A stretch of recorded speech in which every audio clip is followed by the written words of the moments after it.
RC family, what's up? Got my throwback JQ racing on tonight. Just chilling. What y'all up to tonight? J Dub, what's up, baby? J Dub RC, what's going on? How's things been going? What you working on tonight? Up here, building another buggy. Got a new chassis. Check out my last video. You can see the chassis up close. So just up here building, man. That's it. That's it. What y'all up to tonight? Huh? Everybody's all good. Y'all want to hear a few little tunes? Hold on, let me put some on for y'all right quick. Hold on. Okay.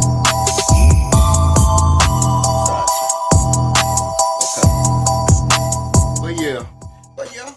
Hey, welcome to another episode of the Pitstop Hour. What's going on?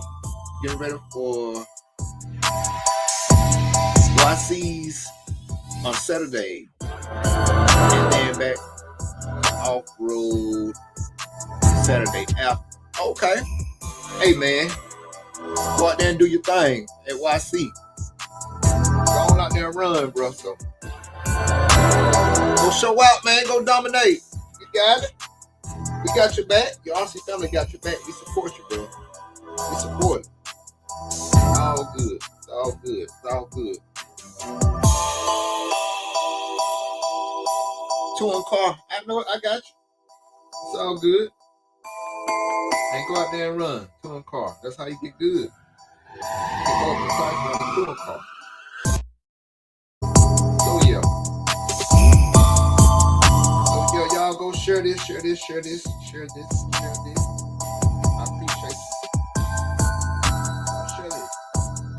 But yeah. Again, if y'all want to jump in, if you want to jump in on the screen, hey, just click on this link. Put this link in there if y'all want to jump in. Click on this link.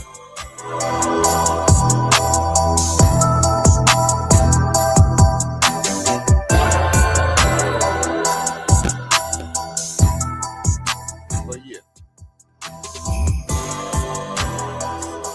Just jump in, click on this link right here. That's what's going on. What's going on? But yeah, welcome to another episode, man. We just up here just talking and wrenching. I'm gonna try to get somebody on in here. Want to jump in and say, click on the link. I'll bring you on up on the screen. So come on in. Come on in.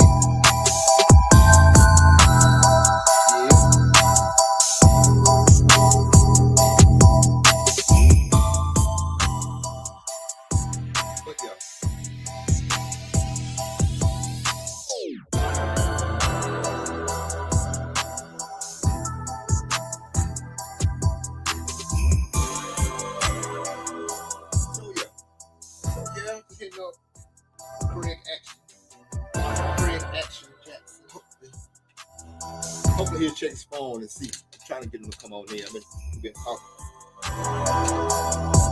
about doing something for the last couple of weeks. So hopefully we can get on in and do something real quick. So yeah, just got the bit on this fresh buggy.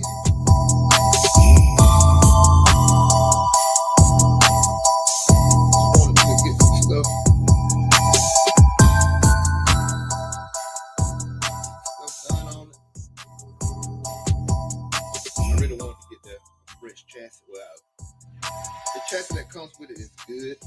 I just like longer chassis. That's what I ran on my other Miyako buggy with right here. Long chassis. Just make the buggy more stable, easy to drive for me. So, all this personal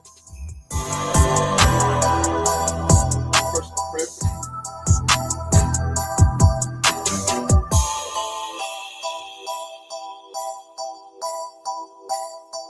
That's it. So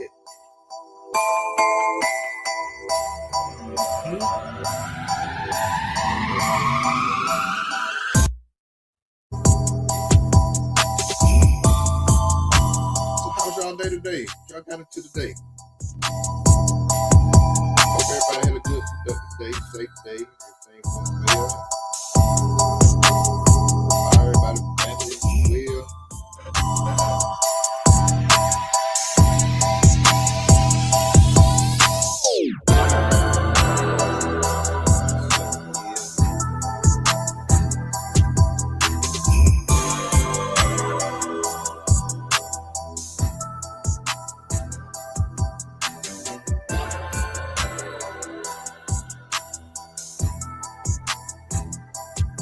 What's going on?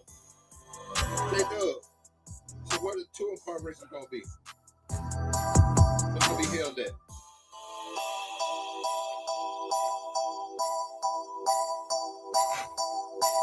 Where's the touring car race gonna be held at?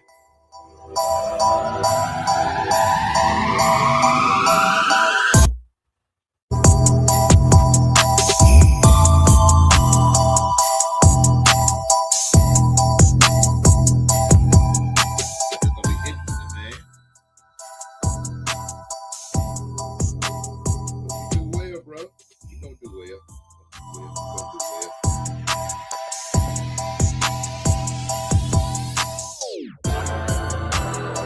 Well, so where the event is gonna be held at? JWRC.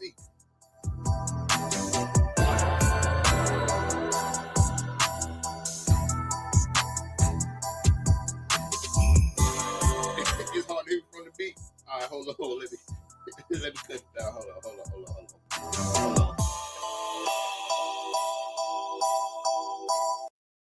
All right. I said, where's the on-road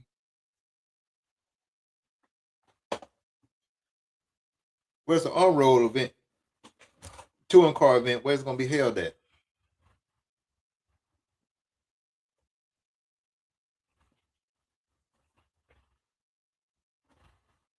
Okay.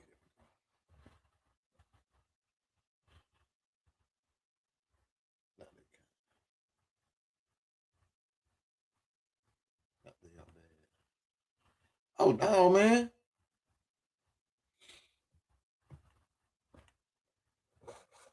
I just like to have a little atmosphere in the background, a little music, a little nice little beat jingle going on in the background. But yeah, I was in Vegas. Okay.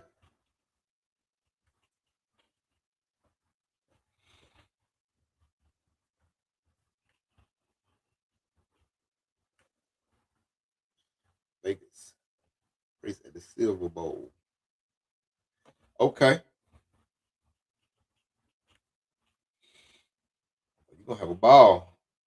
You gonna get to go out in it? Other than the races, just go out, see the sights. You just there for the race.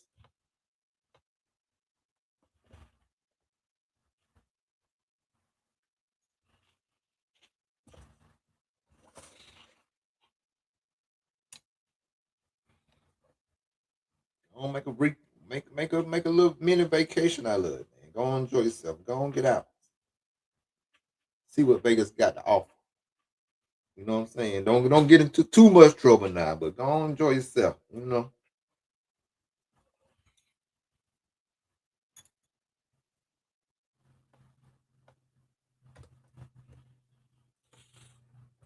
Yeah.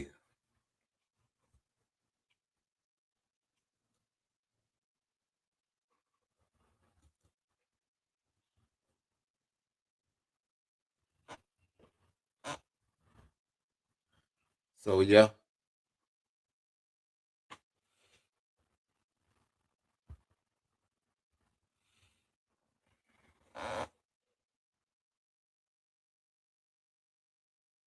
So you're gonna be at Silver State again? Be at Silver State again. Yeah.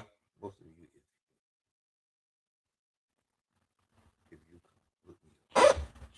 J Dub definitely would do that. Silver State one of the races I want to get to. Quan, what's up, bro? What's going on?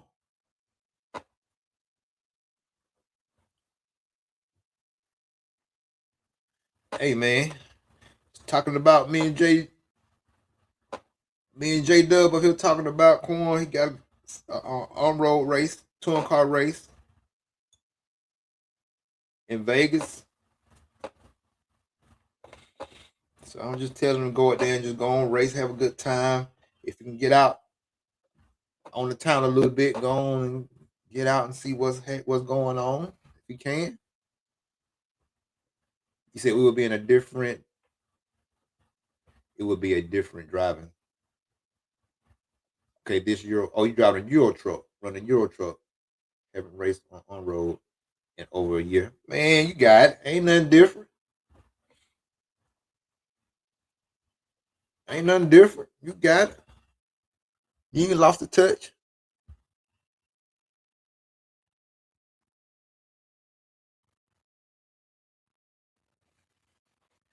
Yeah, you'll be ready. See, Quan said you'll be ready in about 2 years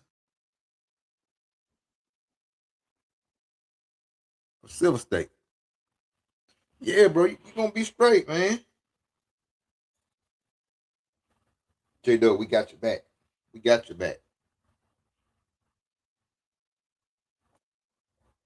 Oh, two ready. I got you. I got you. Quan, tell Toot I said what's happening.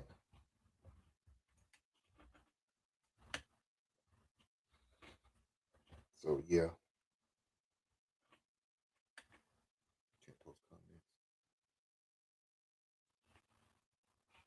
To some destination. I know, man. It be like that. Um, did I put the red servos in the that part?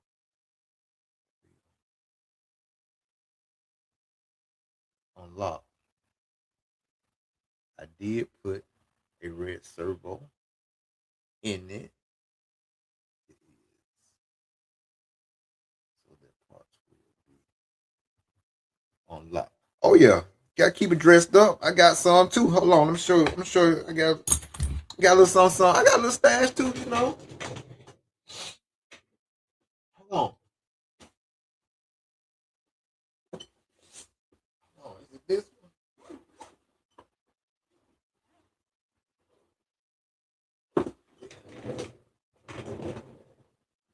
Yeah, I got a little something. You know, I got a little stash now too. Now, J Dub.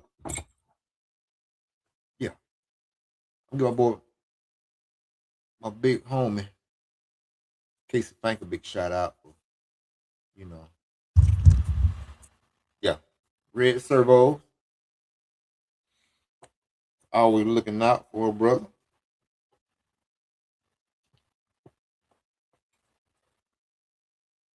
Got another engine right here, ain't even broke in yet. Got another super veloz right here. It ain't broke in yet, you know. So I'm just saving this one ready for the truck. Got a pipe.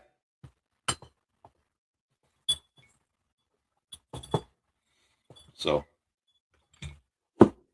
then hopefully when I get everything locked in, I'm gonna pull the pull the string on that 321. That 3 port.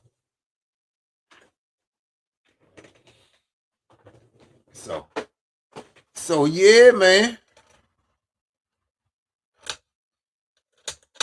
The new no that wasn't the new three. That was the 721. I got one right here. That's the super veloz. But now that 321, I got some engines I ain't even broke in yet, bro. So I ain't no rush to get all these engines and they just be sitting up. Cause I got two right now, basically new that I ain't broke in yet. So I ain't in no rush, but I definitely wanna get that 321, see what it's about. I'm still running that 721 pre-X motor. Cool. Ain't nothing wrong with that, bro. But yeah, man, go down there, have a good time, man, in Vegas. And shoot, you got this. Don't worry about you ain't drove in 2 years to get there early. Get you some practice. Get your feet back wet. Get back comfortable. Shoot, you just gonna kick right on in just like that. So shoot, you good to go. You good to go. Bugger come together. So yeah.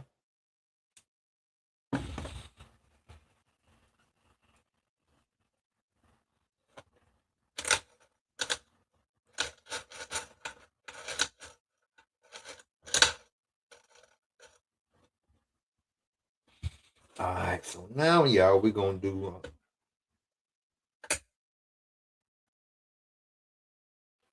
Yeah. What you say?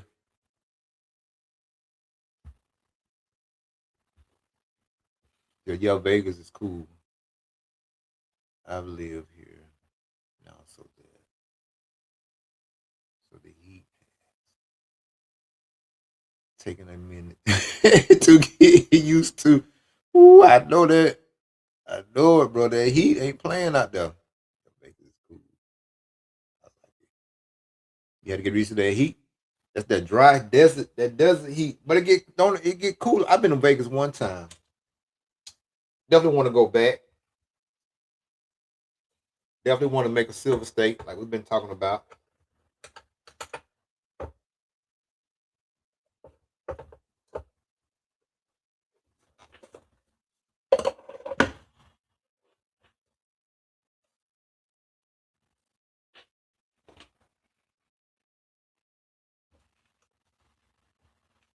Definitely want to do a silver state.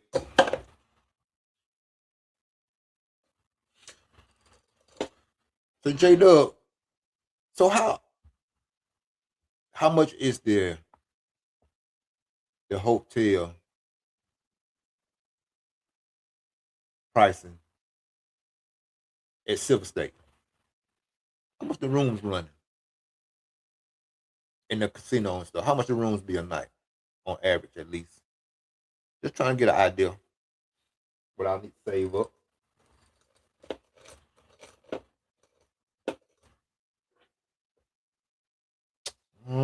They put these longer out drives, man. What you think? It will be in January for the next few years. Yeah, they moved the date. But J Dub, what's the room rates at the casino that Silver State? Corn, y'all been to Silver State, Corn, in Vegas? I think two been out there, right? You took two out there, then you, Corn.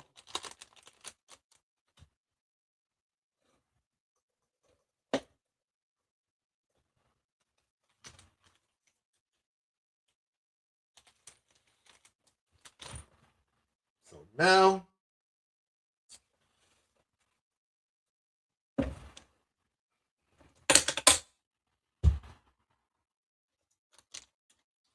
so with this longer chassis,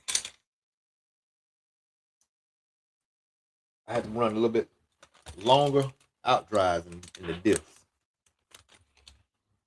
But you know how it is, a new kit, how that plastic be so tight. Cause I had built this before I got this new chassis. So I really didn't know about these longer out drives until after the fact. Basically, I got to take these out drives out, put these longer ones in. But I have to get it out one way or another. I might have to go and Dremel it out. I might have to. But but yeah, how much the rooms, the rates?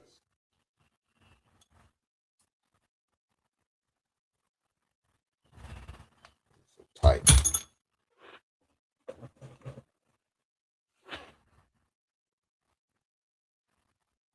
You said I'm not sure, but if you come to Silver State, they give you a discount for the race. I think it's right around $100 a night. Okay, okay, nothing wrong with that. I think Quan took two out there a couple of times at Silver State, Vegas race. I know Chris Nelson them be out there. So yeah, man. So yeah, J Dub, and go out there, enjoy yourself, have a good time. And J Dub, you gonna take the family, you just going with the fellas.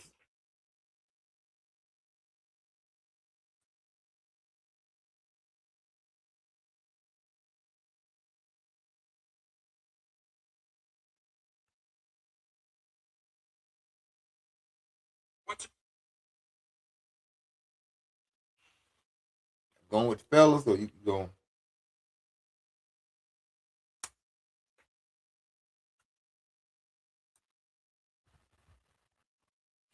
Or you gonna take the fam. Either way it go, bro. Go enjoy yourself. Go do good. You gonna do well. The RC family got your back, bro. Go on out there and enjoy yourself and have a good time with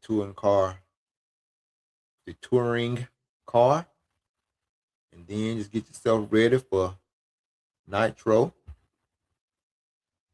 He said, "Oh yeah, for sure." I'm hoping that Chris Clark will be at JBRL. Okay, race in June when I go in. Yeah, when I go. I hope he will be at Silver State as well. Yep. Awesome. I know how it go. It's all good. Yes. Cool. I got you. It's all good. But yeah, man, you're gonna do good. You're gonna do good, man. So J Dub, what you think about Ungaro? The red team manager. Here. Okay. Bit. Awesome. But yeah. But yeah. If y'all didn't know, yeah, I'm the Reds team manager here, representative here in for Alabama. But yeah, man, you gonna get took real good care of. Chris will take care of you out there. So go out there and run, have a good race. Don't worry about nothing. Just go have a good little time. Mm-hmm. You know you gotta bring.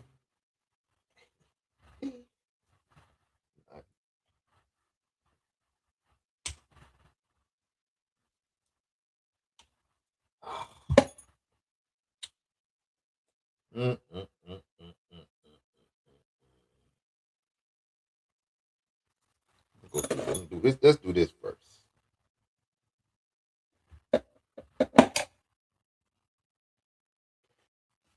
Tony Mobley, what's up, bro? What's going on? Okay,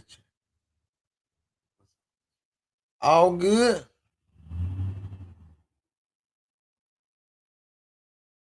I know Ungaro kind of spanked us in Thornhill, then ain't he? Oh man, that man on a whole nother level. Tony, thanks for jumping in, bro. But yeah, Tony, Ungaro at the world's warm up, bro.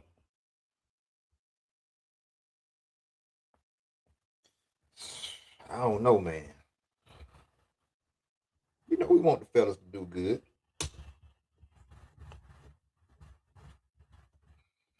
Definitely want our U.S. boys to do good, man, but I don't know.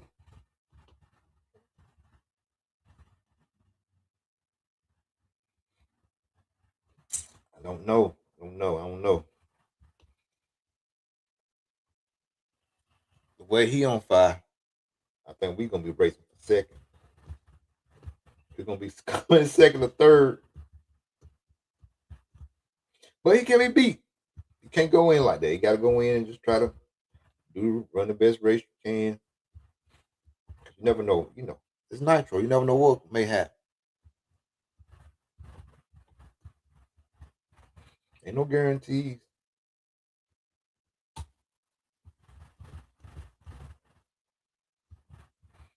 But definitely Ongaro is looking the best right now, you know? So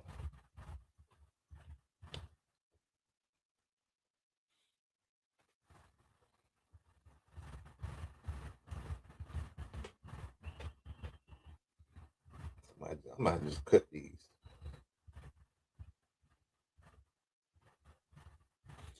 Woo. But yeah.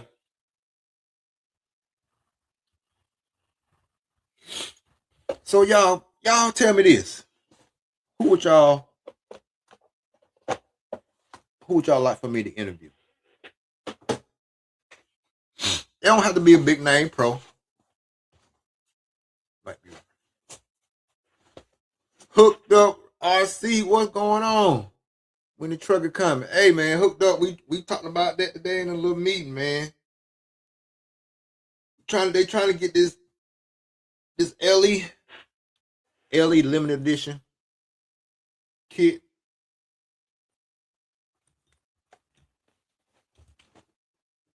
sorted out. So sometime after that, man. So that's just the word on the street. So gotta play it by ear. Got this buggy to get straightened out. Then the truck, I can get the truck. I can get a truck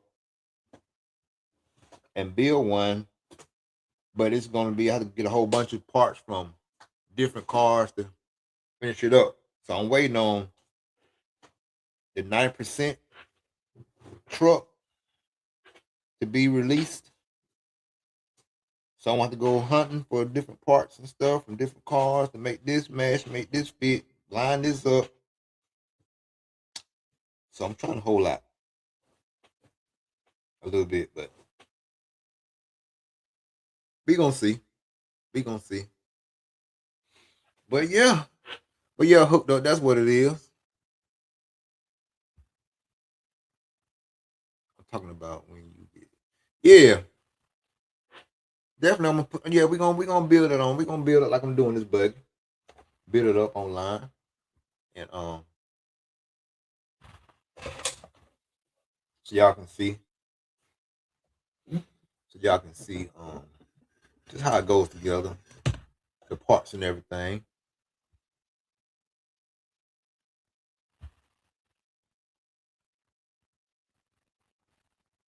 Celine Slang, what's up? What's up? What's up? What's up? What's up? What's going on? But appreciate y'all jumping in here. Y'all share this, share this, share this out. Share this out. But yeah, man. See that see how that 723 does in them. Yeah. I got 723 right here.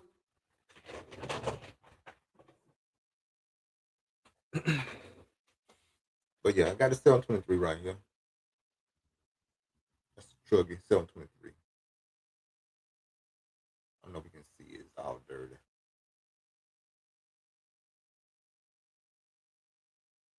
But yeah.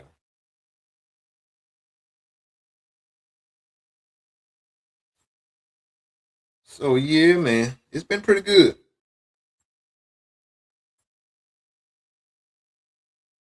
It's been pretty good. 723. I don't know if you can see it, but it's right down that white, white. My backlight making it glare, but yeah, 723.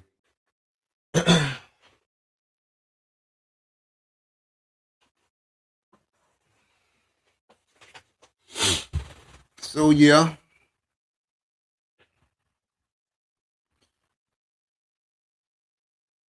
I can't call it. But yeah, Celine, man, hey, it's all good. It's all good. It's all good. It's all good. But yeah, man, so what y'all building up? Anybody building something? Any got buggy build, truck build, drag car, drift? What y'all working on? Anybody got the new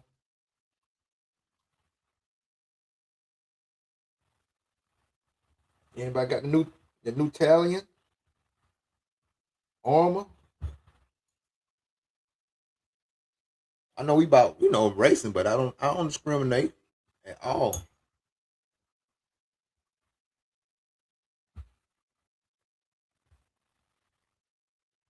But yeah, you said Tony Mobley, awesome, cool. I'll be there as well. Look him up. Get there. Awesome. Yeah, y'all network. Y'all get together. Like I said, we a family, man. So y'all get together and hook up when y'all go out of town. So y'all have some folks y'all know, you know, you're gonna go run with when you go out of town. That's what it's all about. Everybody can meet everybody. Everybody can meet everybody that be in the chat. So when y'all go to these different tracks in different states, y'all know somebody. You know somebody out that way already. So that's why we chat. So that's why you got an RC family, y'all. Y'all and don't be shy to get information. You done with your build? What you built up, Tony? Again, if y'all want to jump on the screen, I just ask you to be respectful, or I will block you and get you up out of here real quick. But be yourself. Grab you something to drink. Come in and talk. Come in and talk. Here go the link. Here go the link. If y'all want to come in and talk, y'all can do that.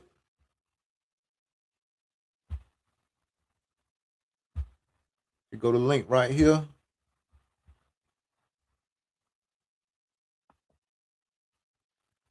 You put your arms on your trigger. Hooked up. What kind of trigger you got? What kind of trigger you running? Hooked up.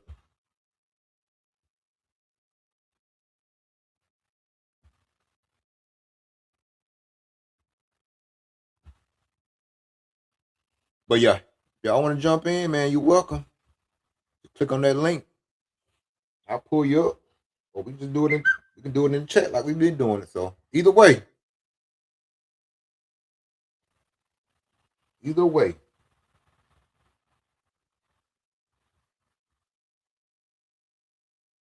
Kyosho, already know. Kevin Cohen, what up, Cole? What up, Kev? Where you been at? Hey man, y'all share this. Y'all share this, share this. But yeah, y'all share this. So yeah, we just like I said, I'm up here just building. What y'all building?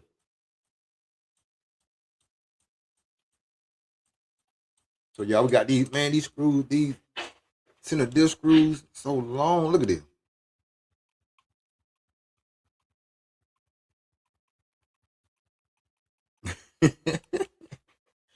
I know it. But yeah, I did put Loctite on these because you want this center disc piece to be solid. So like one unit and they stay together.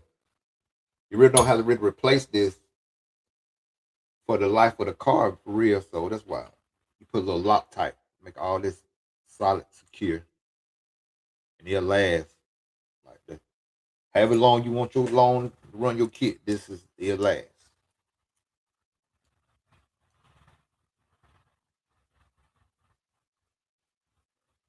Yeah, Tony Mobley, what's up? But yeah, if y'all want to jump on the screen, hit that link. Kel, where you been? He said I've been around going to RC3 Saturday,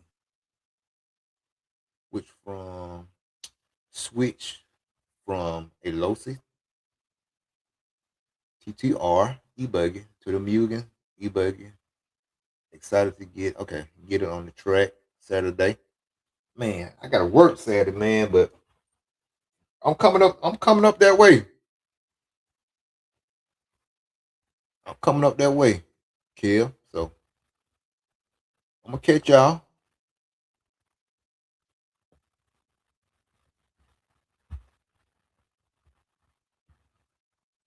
Yep. But yeah, Kev, I'm off on Thursdays and Fridays. I could have I could have came up there. Actually, I could come up there tomorrow and just go practice. I could do that. That's a possibility. What up? I know you been at Revelation in a while. Revelation in a while.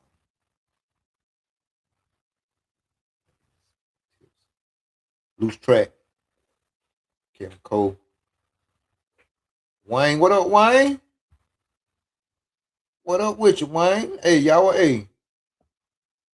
Loose track setup. Most of the time,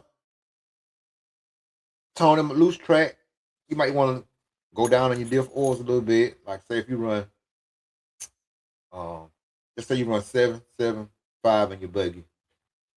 On loose track, you may want to go like 5, 5, what 5, 5, 3 or 4 or something like that. Just make your buggy a little bit easier to drive in the loose conditions. Um, if it's hot, then you may want to drop down on your shock oils a little bit. Um, what else? Um,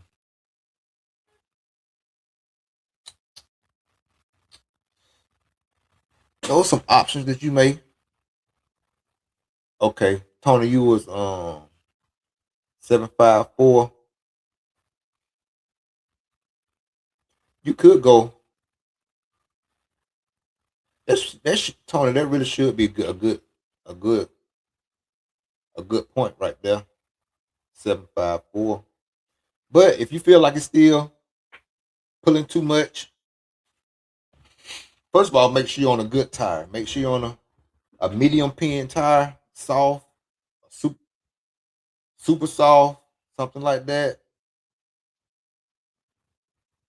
Super soft would be good. But where you at, your oils is good. Just make sure you're on a good. If it's real loamy, medium pin tire, um like a I know it's a trucker tire, but these are like triple D's. A little bit bigger pin than maybe a reflex. If it's that loose loamy, I would do that. Yeah. And like Wayne said, he said if it rotate too much, you can go to 10 in the front and they'll come it down a little bit. Um, but yeah, where you at is good in the diffs. I would if you want to drop it down to 5, like 5, 5, go to 5, 5, 5, 5, 5, 4. But I wouldn't go too much lower than that. Um, if the rear end's coming around a lot, actually could go up to to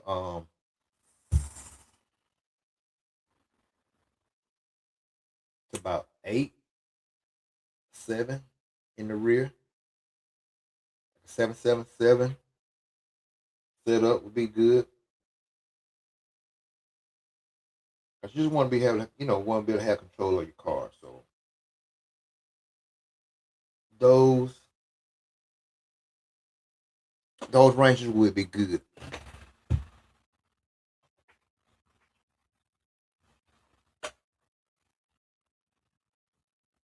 Rena, what's up, man? What's going on? What's going on? Going into corners.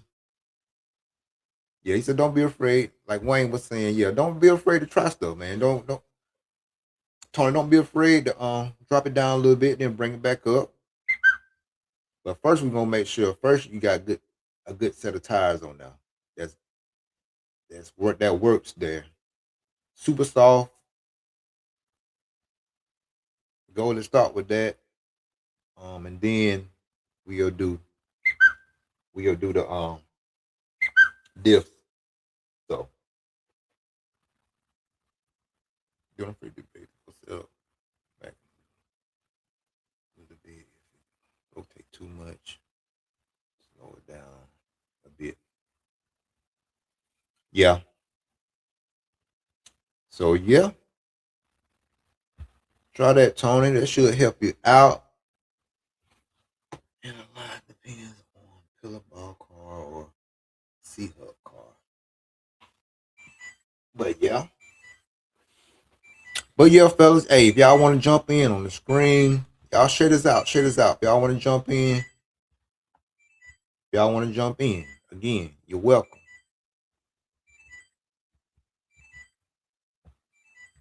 You're welcome. You're welcome. I'm about to put the link back up here. Hold on. It's my battery charging. My battery for my starter box is done, charged up, and balanced. And y'all keep y'all batteries balanced, man. Keep them balanced and charged at least at least on storage charge, but at least keep them balanced though. So they'll keep that one balloon up on you. You said, Tony said, yeah, 10.75 sounds good. I was running 10.74 at the dirt.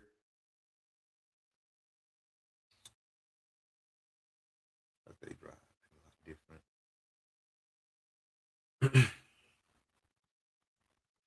10.74 at the dirt.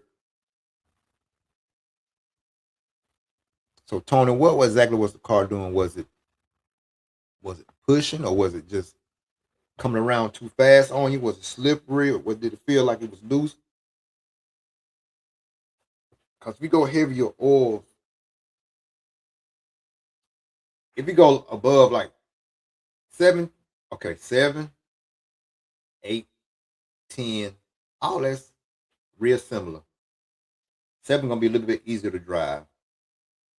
Like that's really the 5 would be the lightest I would go. But if your car felt like it was just, too no grip, first I would first I would do the tires, and then after that, it was good. Okay, he said it was good. If it's good, then yeah, just make sure on a good solid tire. A good solid tire would definitely um, help you feel what your setup is missing. Cause you're gonna know your grip is good. If you want a little more rotation, then you'll go down on the oil.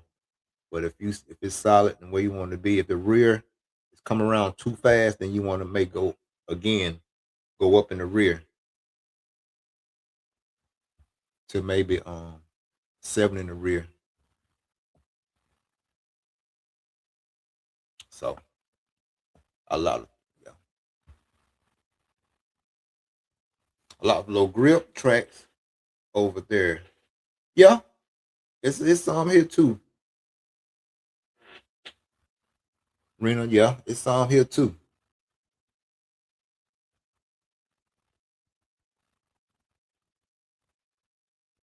Good looking out, bro. Hey man, this is your family right here, man. Wayne, Rena, Renee, all them, Tony, all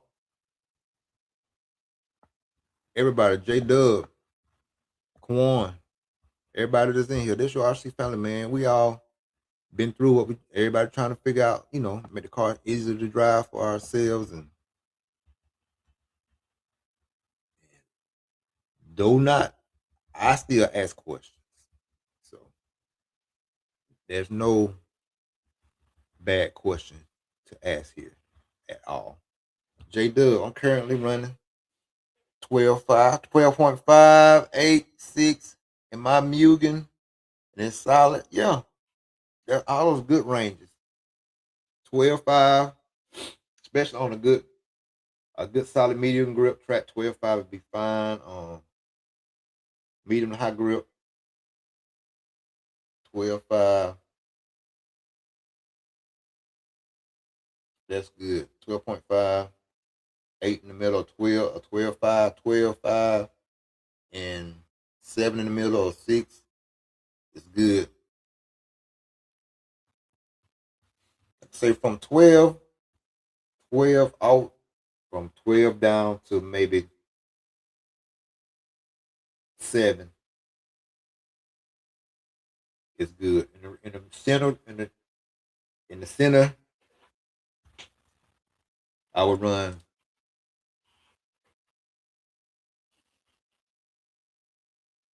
at the most 15, 15, 12.5, 12,000, 10. The lowest I would go in the center is probably 7, unless it's just really, really slippery, real slick, dry, no water. Then I may try like a 5. In the rear, 10 all the way down to, I say 10 all the way down to 5 is a good range. Good range to start, yeah.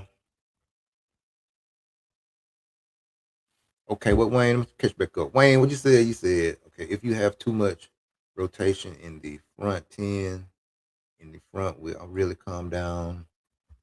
If you're having problems in corners, yeah. If you're pushing in corners or something like that, yeah. Yep. So mine continue to rotate right through the corner. Exit. 7, 10 in the center of this. It's really, really high grip. Yeah, I'll go up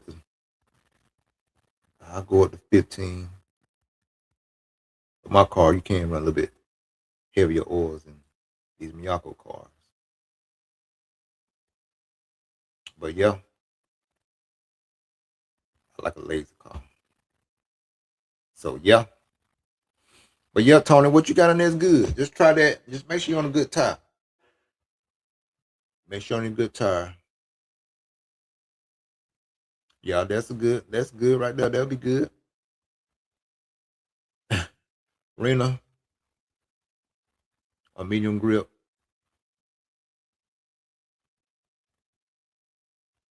Rena Lobo, yeah, he's European. So yeah, we can run.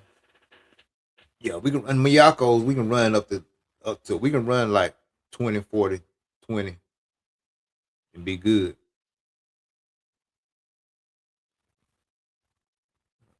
Super high grip. Yeah, see, high grip with these Miyako cars, it can go up to this.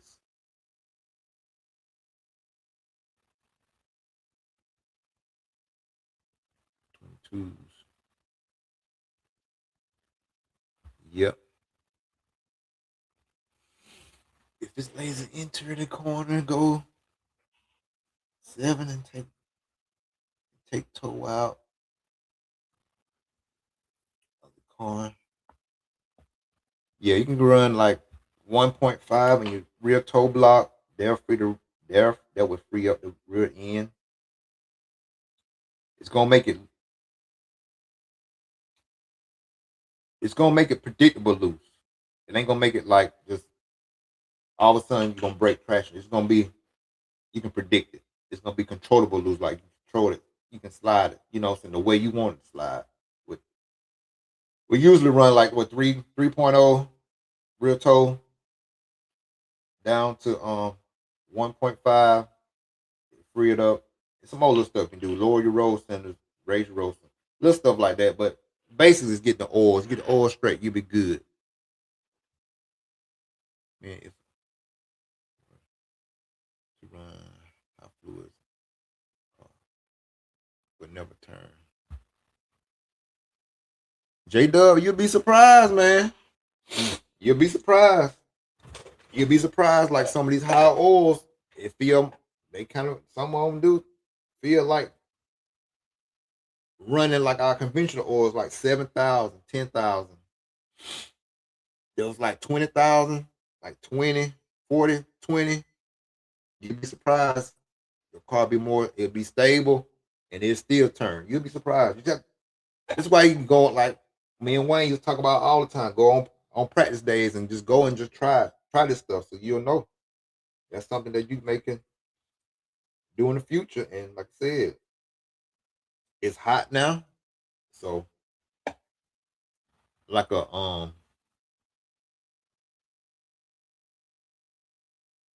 you can do like 10, 20, 10 in front, 20 in the middle, 10 in the rear. You'll be surprised. Your car it's gonna have more drive than it would on a thinner oil. But with that more drive, you don't have to drive as hard. Because your car it's gonna have that more drive. You know what I'm saying? It's gonna have that pull. So yeah. But then again, yeah. But Tony, you in the ballpark.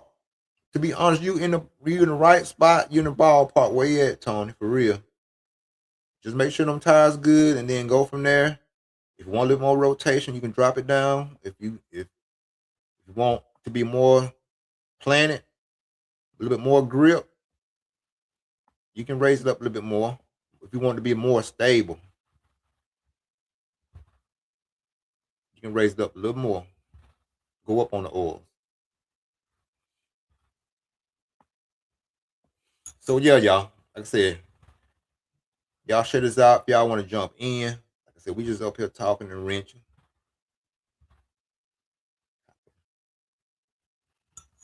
If y'all want to jump in, there you go. Hit that link.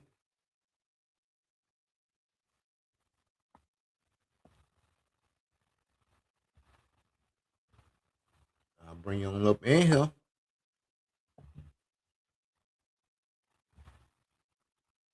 So yeah. So yeah.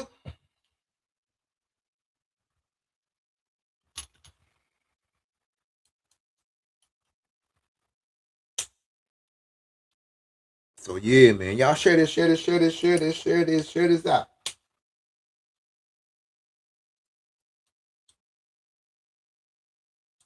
Y'all share this. But y'all, anybody else got some more questions? That's good. Let's talk about the setup.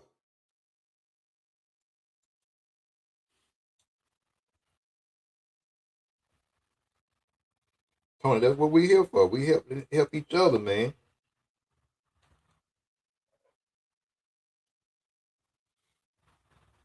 Yes, sir.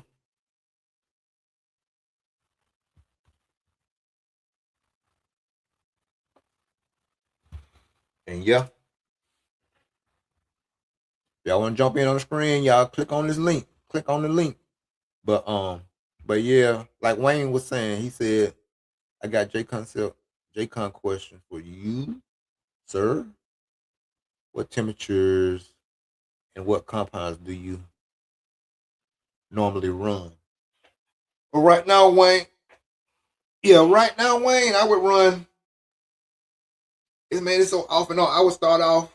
It's gonna be cool in the morning time. I'll start off with super soft, like a reflex or something like that. And then the afternoon, like today, it got up to about 80. I would run. I would go 80. I would go to a soft 80, 85, 80, 85, 90 on up. I'll keep a medium or a hard compound if it's high. If it's higher than 95. But definitely in the morning when it's cool, green. Yeah, green is super soft. Blue, J-Con, blue, like a blue reflex like this is blue is soft, and we have like aqua, which is like a hard. Um, medium would be mm, maybe a white compound, medium, something like that. But but yeah, that's how I would play it. Now, if you have the budget, now play it like that. But if you don't have the budget, You can't go wrong, especially if it's warm, with a pair of soft. But you just gotta be careful. Soft would be good, but especially like in the main, you just have to you just you just have to let your tires warm up. That's what I'm trying to say. Get some heat in them, and then the soft will feel just as good as the super soft once them tires get warmed up. But yeah, okay then. Yeah. So, but yeah, but I go that route. But yeah, Wayne, that's how we play it weather wise. Hot from 75, 80, 85. I would start off with on super soft, which is green. And then what are aqua 2? Aqua 2 is like a hard compound, like a long wear hard compound. It's more like a hard compound. So yeah. Mm-hmm. Man, I don't want to cut these screws, but I might have to because I can't get them out like this. Can't get them out like this, y'all.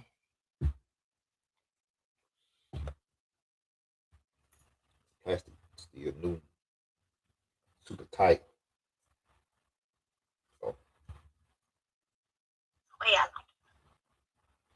So, yeah. Mm-hmm. So yeah. So you feel better? I know you do. Had that big old burger, 2 minutes, 2 seconds. You was hungry, one. Yeah, Wayne, drummer time. I know. It's brand new tools too, but I gotta do it. Cause they locked in.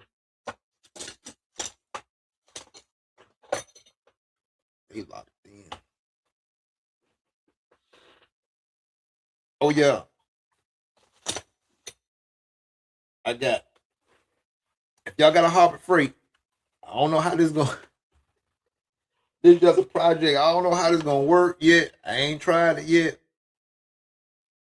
But Harbor Freight got some industrial strength super glue. This you can't go wrong with the Loctite professional strength. Can't go wrong with this. This is what I get to glue my tires for sure. But I wanted to try this right here. Harbor Freight super glue industrial strength. I don't know how I don't know how it's gonna do on the tires, but hopefully it's similar to this. We're gonna see. But this costs like $6, $7, and this is like $4.99. So we're gonna see how it goes. This definitely gonna be for a practice day and see how it goes. Okay then. And so we're gonna see how it goes. This is just a something that I want to try and see. Say it dries fast. Don't stay as wet as long. And so we're gonna see if it's comparable. What you say, Wayne? Okay. Hold on. Okay, Wayne said, man, I wish you would. What? Wasn't so far away. I know, man. Have a carpet. Have camping out. Most definitely, Wayne, we could get up and go camp out. That's how we do it, bro. But yeah, let me bring my boy Hook up RC.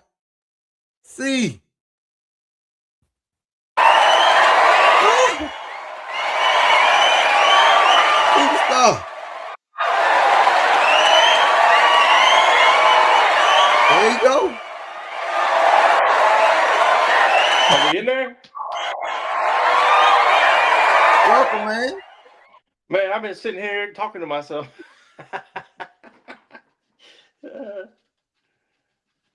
Hold on, hold up. Hold on. Let me do something. Uh-oh. I'm gonna cut this off.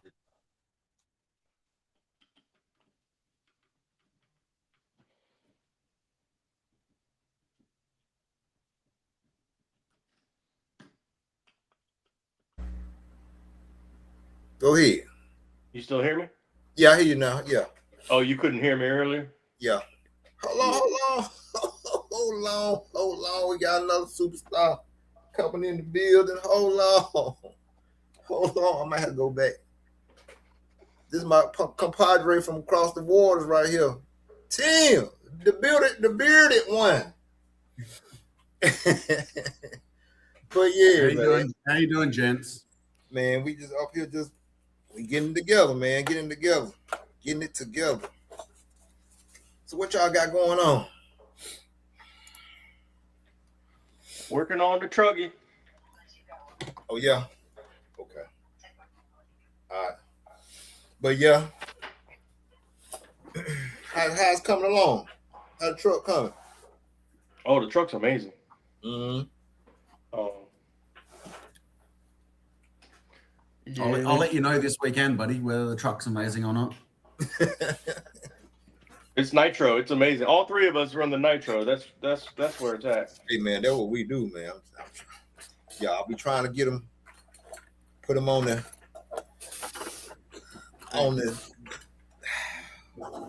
man. Try to put them on the game so they'll know which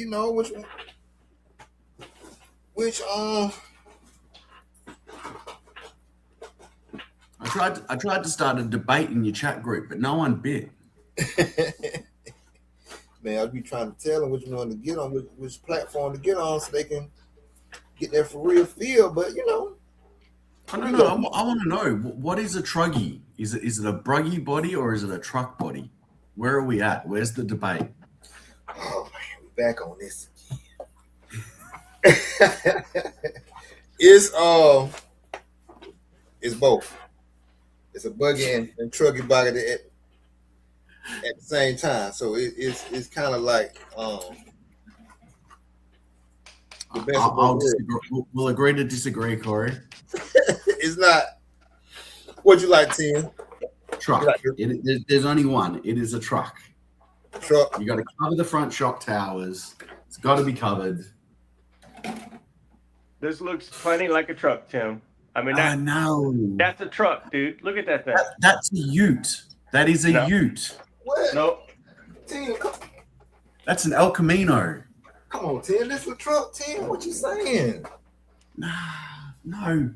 Here's your truck. Oh, Lord. That's so old school. 1980, 1977.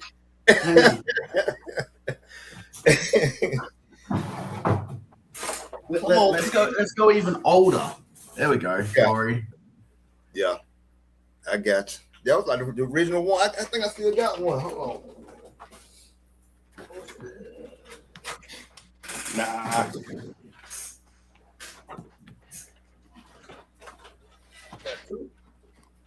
Oh, there it goes.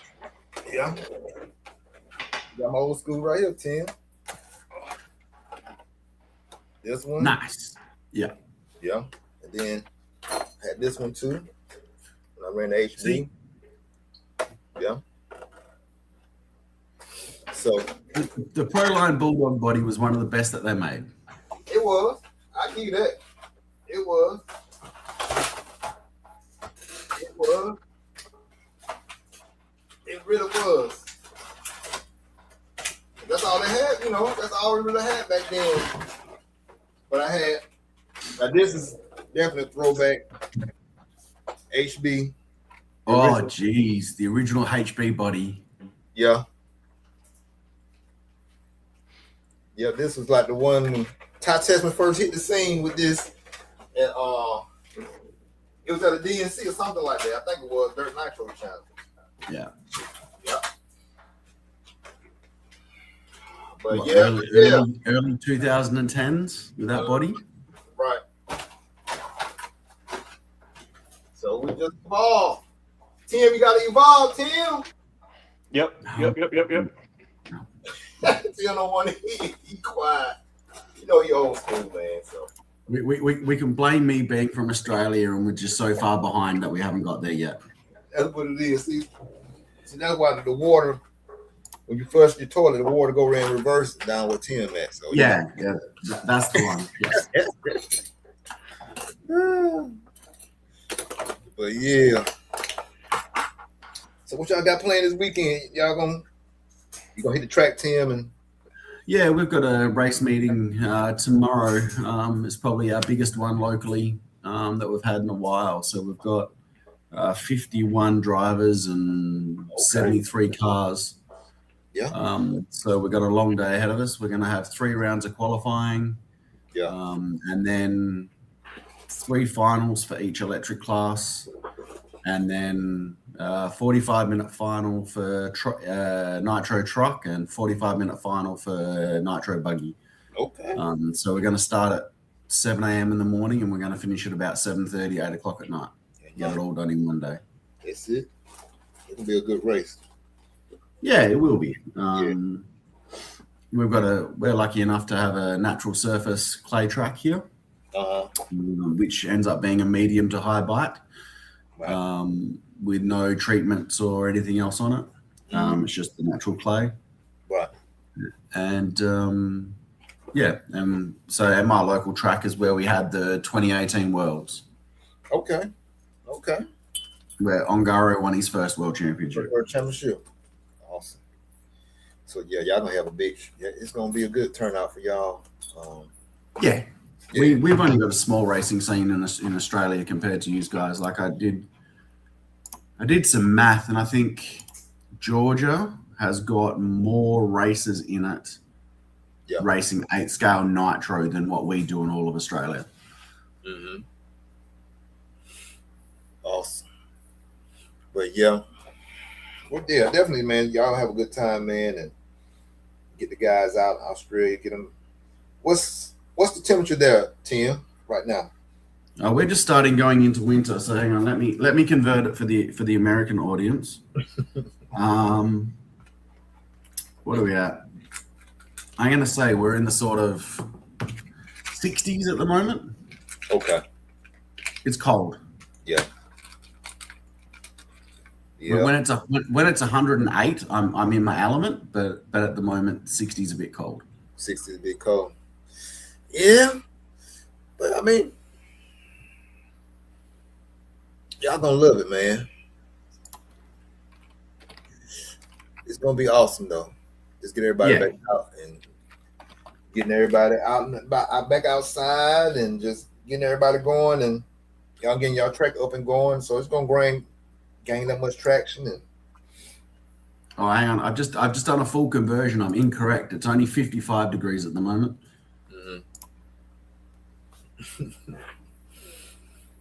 J Dub said hence why I'm in a hoodie. Yeah. Well, yeah. So Australian cold season is so in May in Australia. That's when fall starts. Yeah. I got you.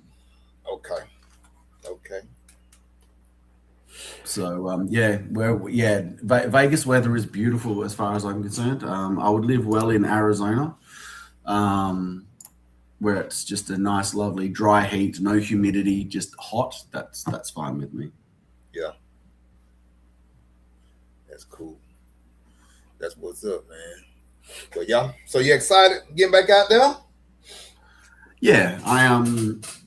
Considering I've sort of taken a 9-month break from racing, I've recently sold a business to do with racing and all that sort of stuff. Mm-hmm. So it's given me a bit more time and a bit more flexibility to actually start wrenching on my own stuff again and getting cars built and getting back to the track. So it's good to start getting the hands dirty and doing more work other than just go from there. Mm-hmm. Makes sense. Like I said, you freed up that time, and so far, have you missed your business having your own thing that you really could hands on and take care of, run, or or have you? Not really. Yeah. Because I'm still doing a lot of work directly for my ARCO as well. That keeps me well and truly busy. So, Yeah. not having to worry about serving customers and all that sort of stuff is a bit of a blessing. I got you. I got you, man. It totally makes sense.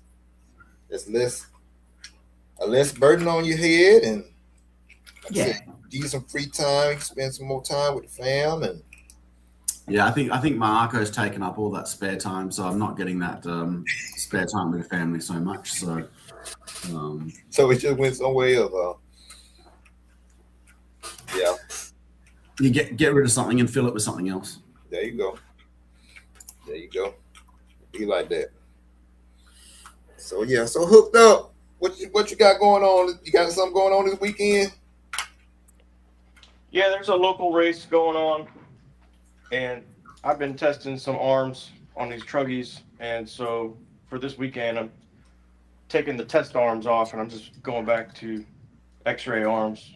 But yeah, I'm just gonna go out to do a club race and see how it goes. Yeah. So what arms you been testing on your trigger? On your trigger? Hooked up. I'm my own arm that I designed and printed. Okay. Yeah. Shoot, that's what's up. So what you learned from doing your with 3D print stuff? How do you?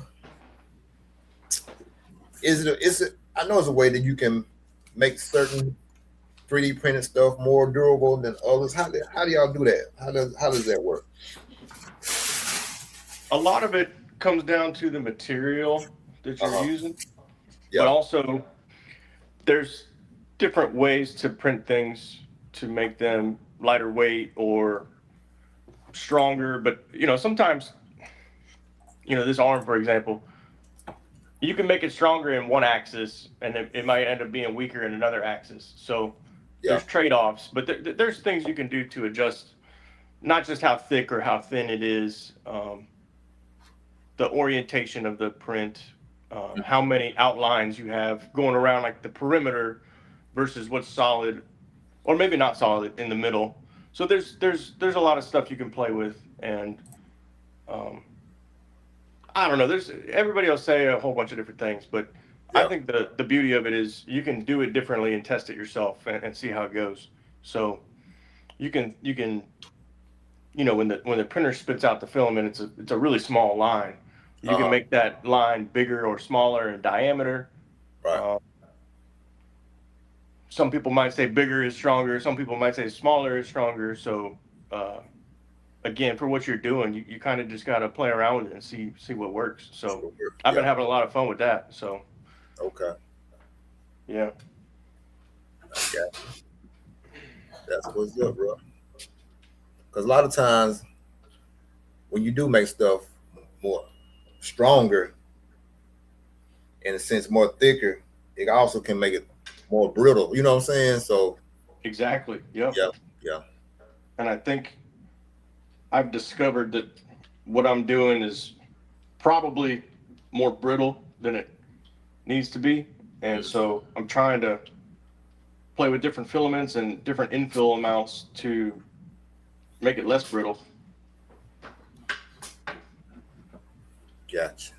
But it's cool. I've been driving on this stuff since sometime in February, and overall it's working pretty good. Yeah. Shoot, that's what's up. That's what's up.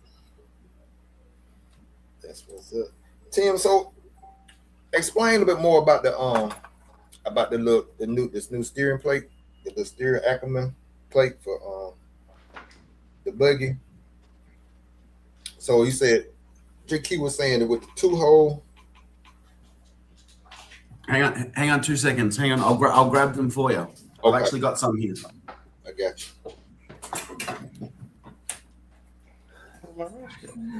So basically, you were saying. Here we go. Okay. So you're talking about the Ackerman plate or the steering plate? Because we have one of each, or we have a multiple of each, actually. It's the steering plate. Steering plate itself. Yeah, so the steering plate are funky little bendy bits. Okay. Okay. I got you.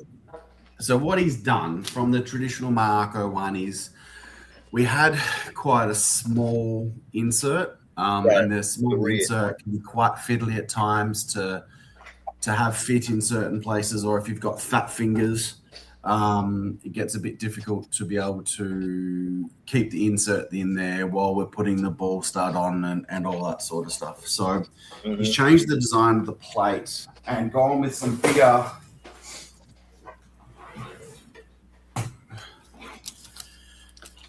styled inserts, right? That actually lock and screw into place. Okay. So what we're changing the design, instead of being quite flimsy within the steering plate, you now have an insert that locks in place when you put the screw through and holds it in place. Yeah. So when you're putting your ball stud on and then your nuts and everything else like that, you're not trying to have to fiddle around with it. You're only going to have to lock in the nut on top because the screw's already locked in with the insert into the steering plate and so forth. So it'll make, for us Marco guys, it'll make it easier for us to be able to adjust it and everything else. And we've also got 3 different steering plates as well. So there's a close, middle, and far. So that way you can adjust the throw and everything else on your Ackerman plate, on your steering plates. Right. We've also produced a new Ackerman plate as well, which I'll test this weekend. Basically, we've got most companies we've sorted out. They've got a 3-hole Ackerman plate. Marco we've traditionally ran with a 2-hole. We've now designed a 3-hole Ackerman plate. So what we've done is we've gone a hole that's slightly further forward on our traditional one, and also we've now made a wider Ackerman plate again. So our wide Ackerman plate, I think off the top of my head, was about 3 to 4 mil wider. We have that as well, which is meant to tame down the steering a little bit, make it more linear. But I'll provide the Marco guys some feedback this weekend. I'm going to do a run, not having run the truck before. This is my first weekend with the truggy. Right. I'm going to go run it first run, just as is, straight box shelf. And then what we'll do from there is I'll then put the wide Ackerman plate on, mount it in the same position, and then go do a run with the car that way, so I can actually get a true feeling for the difference of the car. Right. The track that I will race on this weekend, we've been running on it a while. It's not a fresh build.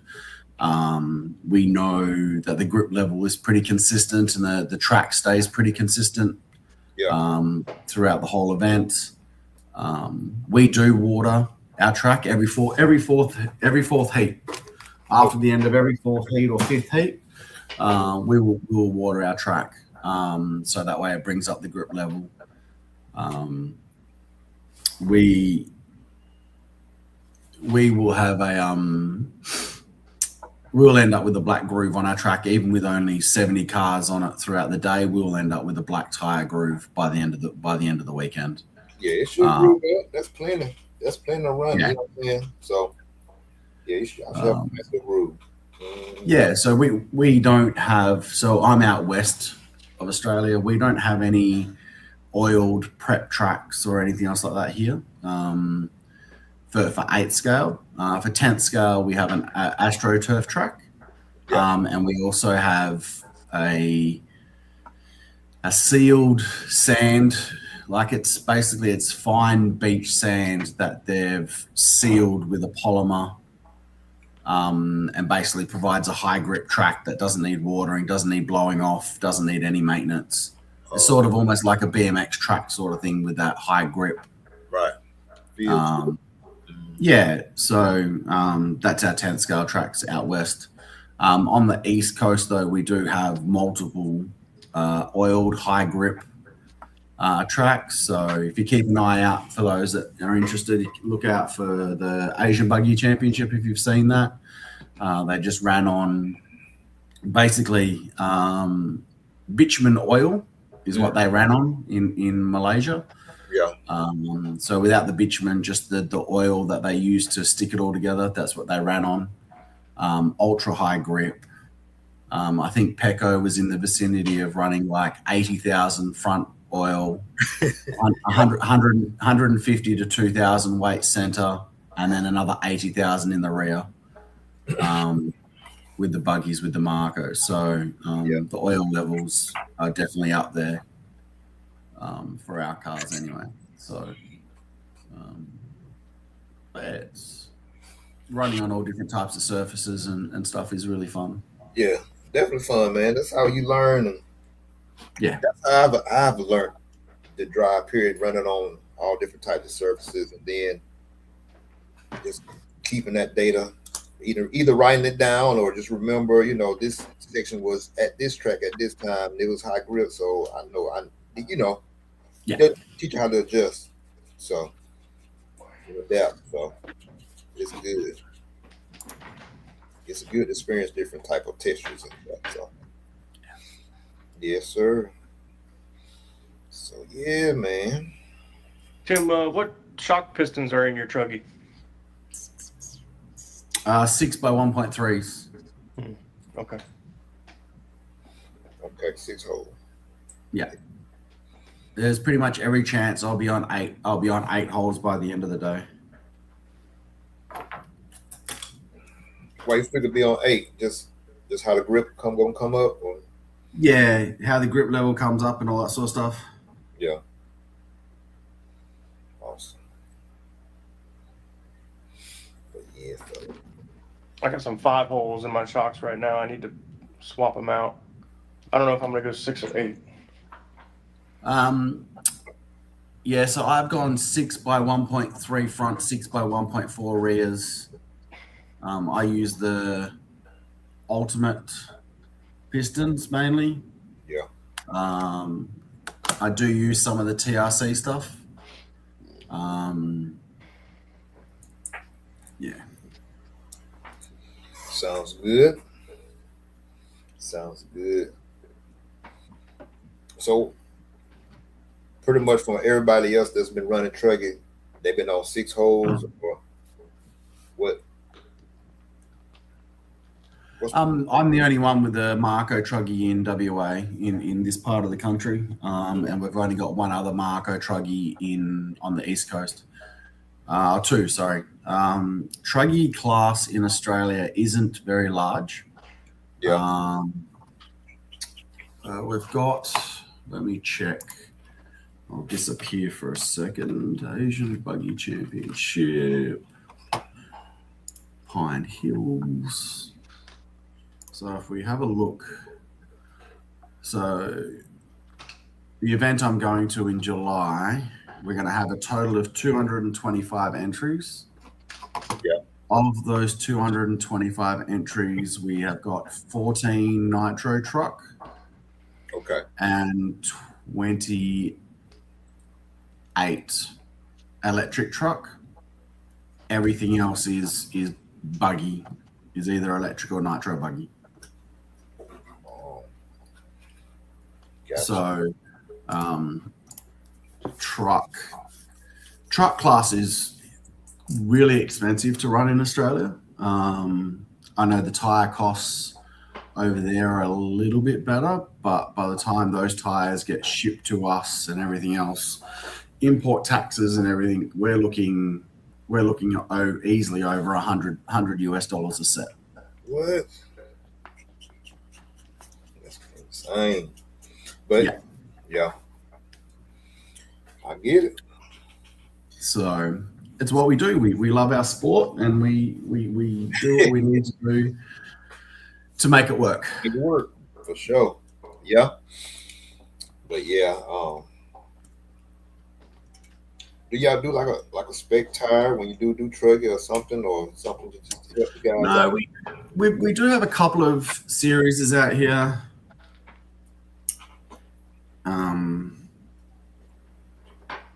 2 seconds, guys. Sorry, I've just had a message come through that I need to answer. Go ahead. Like I said, we all just up here wrenching, so it's cool. Corey, you building a new kit, or are you working on rebuilding your old one? It's a new kit. Oh, you're doing a new kit. Okay. Yeah. So, like I said, that's my next build is going to be what you're building. So, that's the plan, at least, So, but I just wanted to get my hands on the 90% kit first. I'd say July, Corey. Okay. So July, but that's the plan for July then. Yeah. Get my truck going. So I believe there will be a limited edition nitro and electric coming out next month. Okay. And then after that, we'll be focusing on the trucking. Good. I can hold off. I can hold off a little while longer. So. And you gentlemen joined the meeting this morning. Oh, hang on, it's morning my time. It was afternoon for you guys, I believe. I was in the both of them. Both of them, yeah. Yeah, it was good info to know what's coming out and to know what how to get a hold of the new parts and stuff like that. So yeah, it starts too early for me. It's like by the time you guys start your meeting, I think it's like 1:30 or 2 a.m. in the morning. Right. So for me, it's a little bit unrealistic to attend. Excuse me. It's all good. That's all he really talked about, just about the new parts, new LCG parts that's going to be offered also now in the U.S. store, and just some more information when the LCG with the LE buggy is going to be just offered as saddle pack. Yeah. And, but eventually it's going to get where that's all we're going to offer is just saddle pack setup for the e-buggy. Yeah. So the brick setup has its place. The brick car works well. I've ran the brick car. I've only ran the saddle car twice now, but I've ran the brick car for the last 4 years. So my original brick car is a prototype that I slowly added parts to. It wasn't a saddle car the moment the saddle car came out. I just stayed with the original prototype. Yeah. So,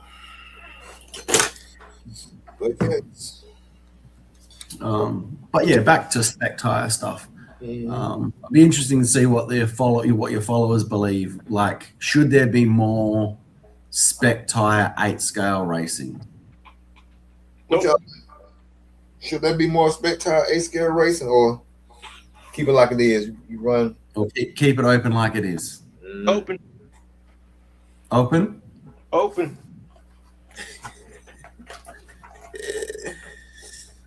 Yeah, I mean, because a lot of the guys have different tire deals, and so that spec tire thing would basically eliminate all that. And then what? But again, the spec tire be good for, especially when we go to the big races, just like the world's coming up. If the world was on spec tire, then it'll be no excuses for nobody. You know what I'm saying? Everybody be on the same tire, and everybody got the same opportunity to win. So that's one thing that's good about on the spec. So I'll say this much, Tim. If you want to mandate a truck body, you can mandate some spec tires all day long. You can have the racing. I won't be there.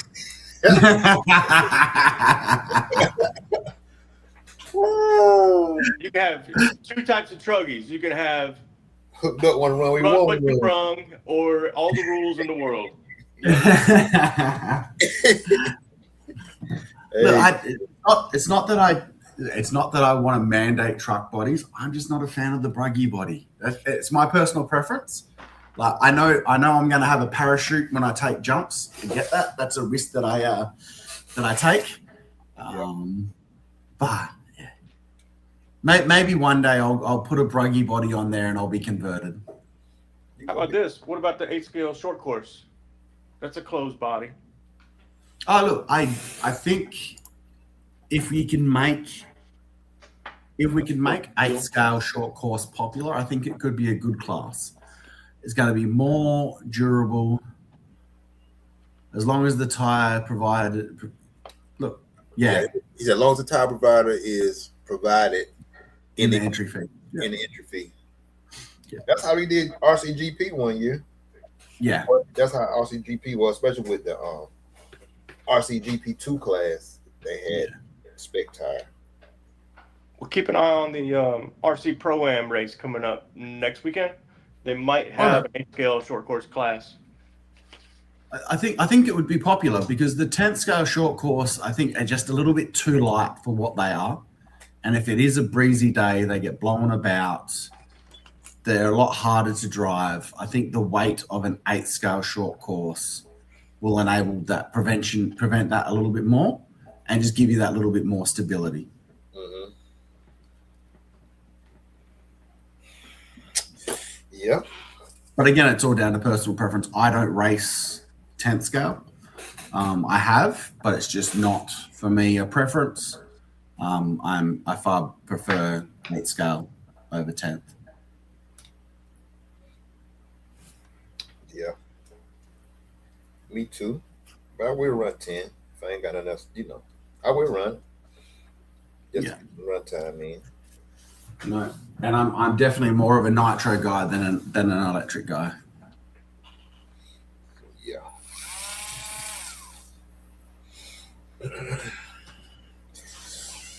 So yeah, y'all. So what y'all think about Ongaro just destroying? Yeah. Yeah. What? Destroying. Yeah, but okay. We're gonna think about it logically. Yeah. He's the champ. Yeah, he won it by basically lapping the whole class, but the track is definitely gonna be different when they come back in September. And it'll be interesting to see whether they use the same additives or not that they used, because they posted pictures at the end of the event on what they used to keep the dust down and all that sort of stuff. Yeah. So it'll be interesting to see whether Thornhill continue to use those products. Basically, I know we had Cav join some of us for the US wrenching session for the Marco guys. Yeah. And he spoke about those that sourced versus those that didn't source. And that was definitely a big factor in some of the times and where people were sitting. I think I'm a big advocate for sourcing should be illegal. It's whatever the tire can do is whatever the tire can do. Jason and I have differing opinions on a lot of things. Well, then what can it do with socks then? Yeah. So the Ongaro sauce? Yeah. It was. Oh, they were all saucing pretty much? No, according to Cav, 90% of the A main was saucing. Okay. I didn't know that. Yeah. So, and Cav found out later. He goes, being a 10th guy, I should have known, but he goes, it just was one of those things that he didn't factor in. Yeah, he said that. But he said he'll be taking every source factor that he's got when he goes back next time. Cav's a big proponent of sourcing. He goes, basically, they should just have a sourcing table there. Just to have a table where you can go and source your tires so it's all in one spot. Right. You're not having to do it in pit areas because apparently it stinks to high heaven. And it's just in an open ventilated area. And if you want to go source your tires, you go there, you source them, and you go back. I mean, which makes sense. I mean, I don't know. He said, but he also said that IFMAR tends to be a lot stricter on that sort of stuff. So yeah, if they've been saucing,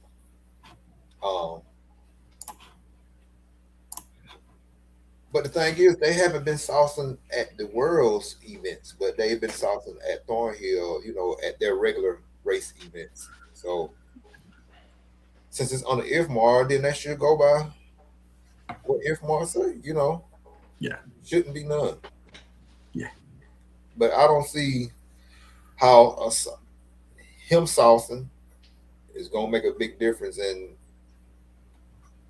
And then what he put up this past race form up, you know what I'm saying? So he went and practiced on the Monday, sourced a set of tires, and was half a second a lap quicker.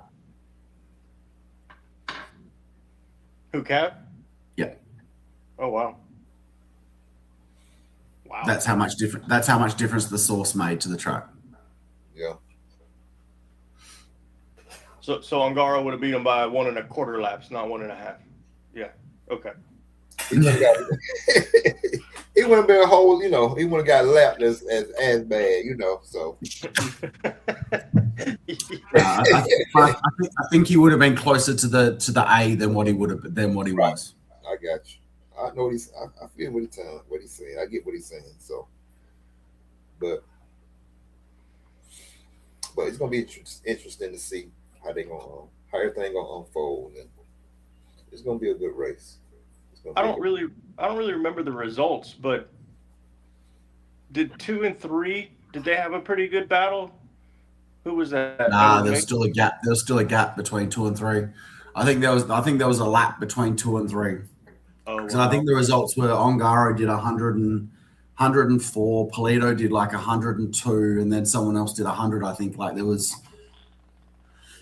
Let me have a look. I can have a look now. I think it was maybe. I've worked out live RC a little bit better to find results. Woohoo! Yeah. Do y'all use live RC in Australia or something else? Nah, we use something else. We've got one of our guys here has developed his own timing system, and that's slowly growing. There's a few places that do use live RC, that's for sure.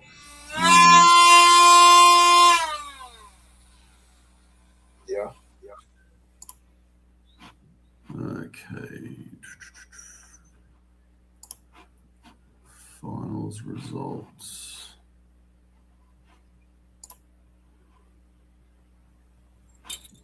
Oh no, tell a lie. Mayfield was only 13 seconds behind Polito.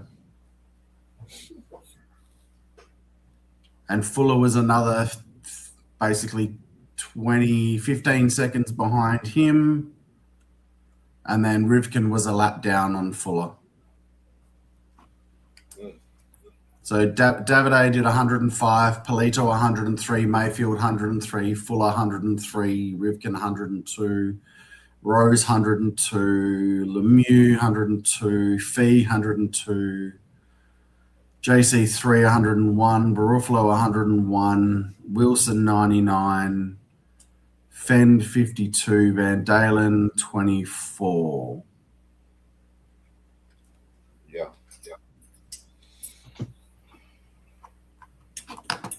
So what happened with Finn?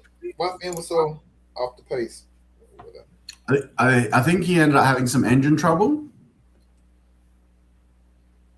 which is unusual for his motor program. Usually his motor program's on point, but someone was saying that he was having some engine trouble. Yeah.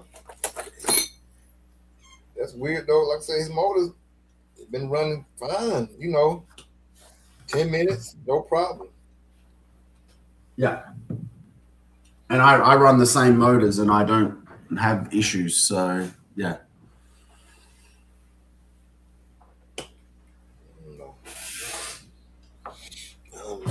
Well, I'm going to have to love you and leave you, gentlemen. I actually need to go do some of my day job work for a change. Hey, man, I appreciate you jumping in, Tim. Like I said, we were just up, just wrenching, man. So, yeah. Hey, anytime I'm on. Y'all feel free. Jump in. Will do, buddy. No Look question. after yourselves, guys, and everyone else. Have a good day I or appreciate good you. evening. All right. See ya. All right.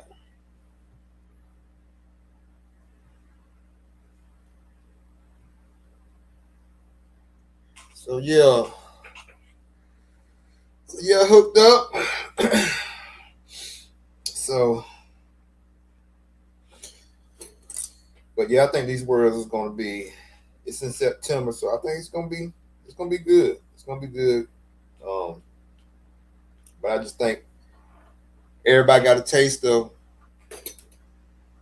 again to got maybe how I say it is really got introduced to Angaro's speed and actually how good he is, and he came over here and did what he does. You know what I'm saying? So they can't use that. He don't come to America. He stays over there in Europe and do good. So he came here and just dominated, you know. So now we're gonna see how everybody responds back to that. You know what I'm saying?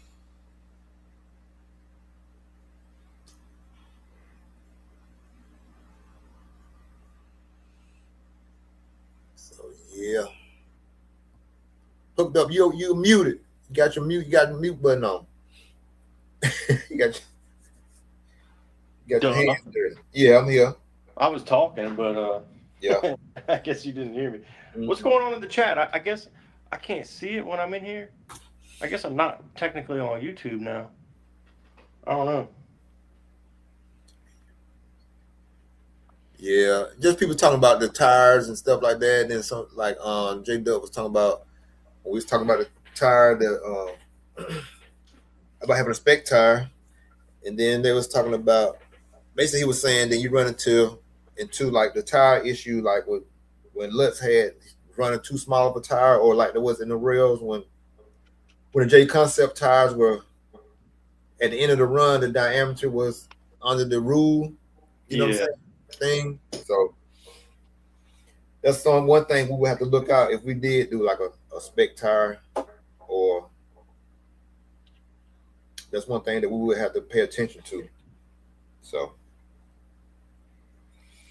well, one thing I said when you couldn't hear me was I don't think anybody's gonna have an answer for Angaro at Worlds. That was pretty ugly. Yeah,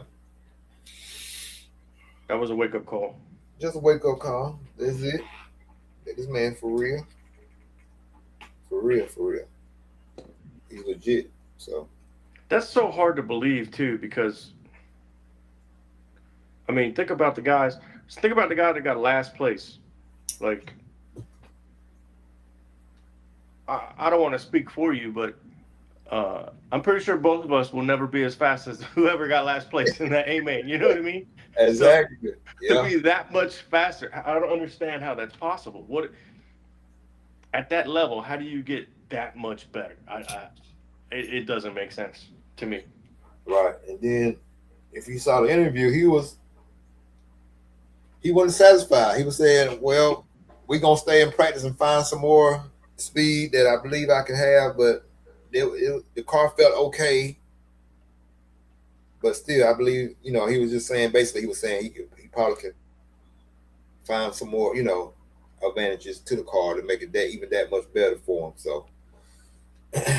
So like I said, everybody stayed over a couple of more days in practice after that race. So I'm sure a lot of people have found a better setup than they had, that day. So we gonna see.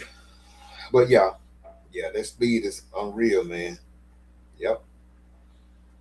Speed and consistency.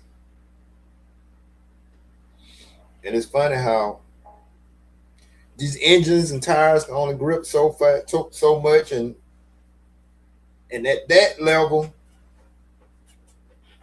you would think everything is pretty much equal, but to lap everybody like he did, you know what I'm saying? And still say at the end of the race, I think I still can find some. We still not satisfied how the car, saying how the car was, but we still can find some more. So, And that's interesting. So he ran away with the nitro race, but did you see the electric race? I didn't see the electric race. Well, Fee was in front for probably like 7 minutes out of the 10 minutes. Yeah. And then there was a section where Angara would do the double-double and Fee was doing a triple-single. And he messed up the triple one time. Yeah. And that's when Angara got around. And even though he was up front, I think Fee messed up one more time. He hit a pipe or something, but he still kept catching up, and he reeled him back in. And so eventually Fee messed up, and Angara pulled away, and there wasn't enough time left to make it up. But it's interesting that he said he thinks, he wasn't happy with his performance and he could find some speed, because based on the e-buggy race, I think I can see where he's coming from. He probably could find some more speed. Yeah. I guess he was just that much more consistent or consistently fast in the nitro main versus everybody else. But yeah, Fee was right there. I mean, leading the race for most of it, as far as I recall. Yeah, man. Like I said, Fee he's another one that's almost right there on the cusp. You know what I'm saying? Coming up. So he's from down your way, right? Sort of. Yeah, well, he's down in Louisiana, so other side of Mississippi. So that's his hometown, Louisiana. Yeah, he raced a lot over in Mississippi. So they got a lot of tracks down there. Well, I know the one that's down in Saratoga used to be called Flowwood. That was in Flowwood, Mississippi. They moved it over to Saratoga, Mississippi. The Pucketts run that track. That's the only one I really know in Mississippi, but it gets a whole lot of traffic there, so it isn't very well known in the Southeast. So, but yeah, Louisiana, I really don't know. That's what Freedom is from, but I really don't know too many tracks down in Louisiana. But as you know, they go everywhere and run. So sure, yeah. So you gonna make it down to the South Side when that place opens in Florida? That's the plan, man. I'm definitely gonna try, because we talked about Bianca doing a kind of like an end of the year race. And I think it may be down in Florida. I forgot where it's going to be. I don't know if they said today where it's exactly going to be in Florida, but they're having like a Miyako race down in Florida. So definitely want to get down in there, that area, and run some. So, and all the tracks in Florida, man, that red clay, high grip stuff. So it should be fun. Definitely should be fun. I'm curious to see how many entries there's going to be, because Florida in the wintertime, the weather's already great. It's covered, so you don't have to worry about rain. Everybody knows Lance already. Right. I'm curious to see how many entries there's going to be. 300, 400, 500, maybe more. Yeah. That could be a big deal. Yeah, it's going to be a big deal. And how Lance knows, everybody down there knows the people, so he's going to have like top-notch stuff, like equipment, like the facility is going to be legit. You know what I'm saying? So yeah, it's going to be a place where everybody going to like to come and just chill, and then on top of the atmosphere, then and the racing itself too. And I don't know, more likely he's going to do like a red clay track surface or whatever, but we're going to see about that. But the facility itself, the like I said, it's covered. It looks good, man. So when everything come together, it's gonna be a spot to be at, most definitely. Another thing I'm curious too about, is Lance going to keep traveling, or is he just going to kind of stay there and the rest of the elite team will be traveling next year? And then J Concepts posted something on Facebook, I think it was last week, saying something's coming in 2027. I wonder if that's a series, and I wonder if it has something to do with Southside. I guess we'll find out. That'd be cool. Yeah, because they sure had a big 1/8 scale buggy on the little promo thing. You know what I'm saying? So, Yeah. um, yeah, they getting ready to promote something that's gonna be good. So you just got to sit back and just see what happens. But definitely, like you said, definitely, yeah. Because J Concept's down there in Florida, so definitely gonna be affiliated with it some kind of way. So I didn't know they were. That's where they were based out of. That's cool. mm-hmm. I'll be right back. I'm gonna run and grab some shock shafts and some pistons. Okay.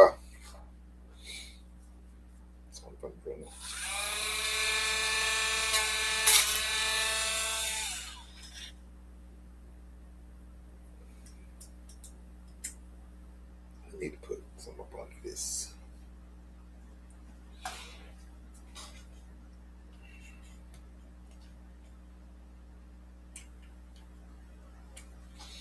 So yeah, y'all. Yeah, hey man, appreciate y'all logging in, just being on the live.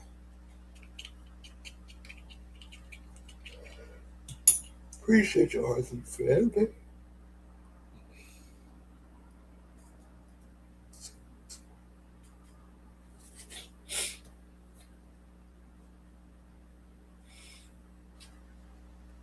Title business. So what we got going on, J Dub? What you said?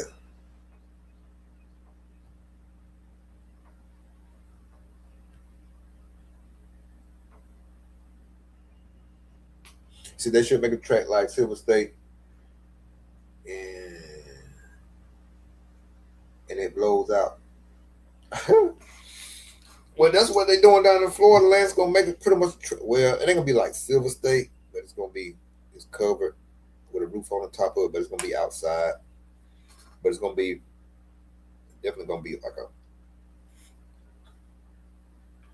a high medium bike track to a high grip track. That's what it's looking like. So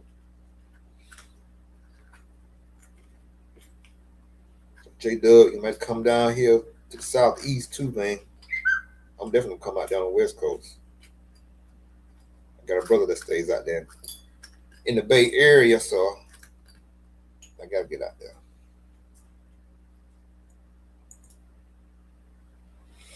What up, my Kyosho? Kyosho, I ran 5-hole in the rear. Okay. Yeah, 5-hole is good. It's a good,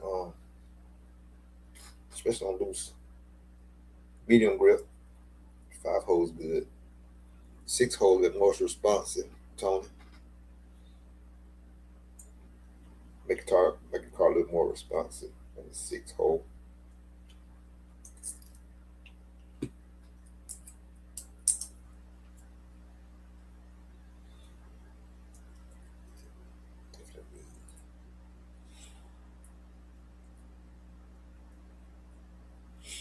You said, what's up on my Kyosho should run? Yeah. Should I run 5-holes in the rear?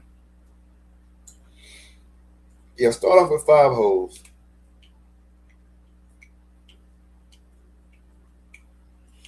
Tony, yeah, start off with 5-holes, front and rear. 5-hole pistol.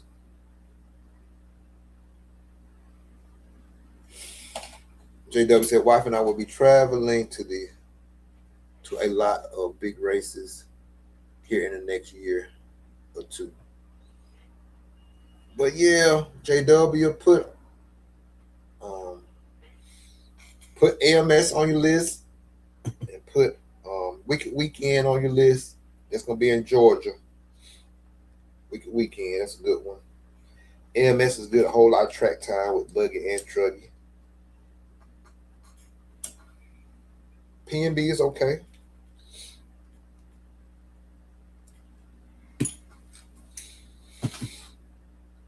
SIC is good, but it's kind of cold down here at that time. So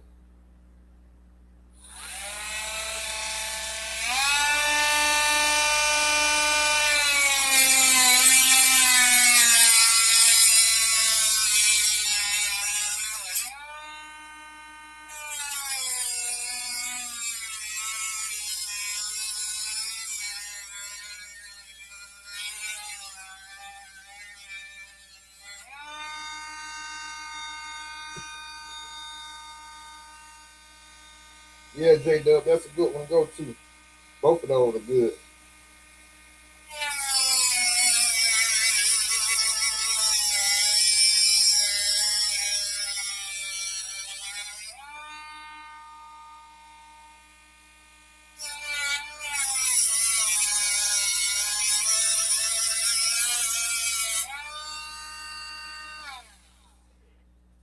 Can't go wrong without that.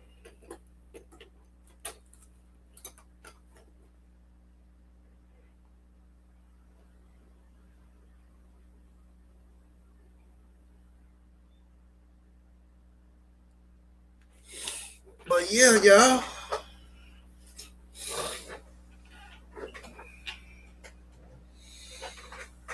Again, appreciate y'all hanging out with me. Like I said, we just up here, man. Just those guys, some of my guys that on my Miyako team. So, like I said, RC family, just y'all stay locked in to EKJ 24,000, man. I bring a whole lot of people that's willing to help us with these cars and with setup and with anything we have questions about, man. So it ain't about what team you're on. It's more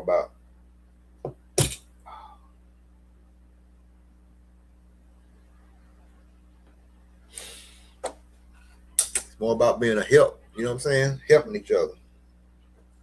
Looking out.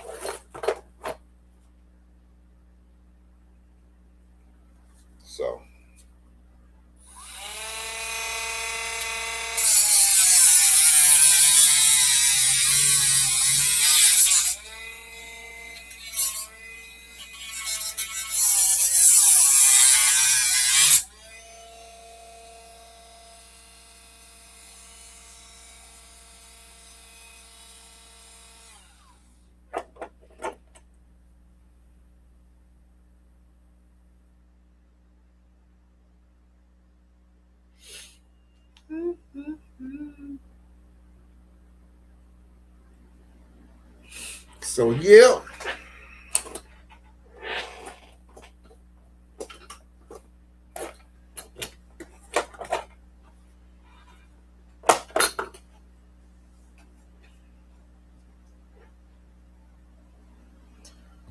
Ain't no problem, bro. That's what we're here for.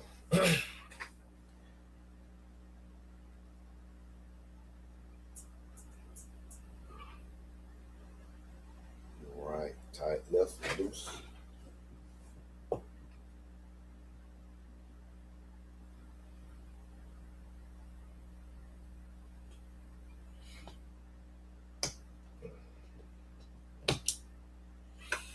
So yeah.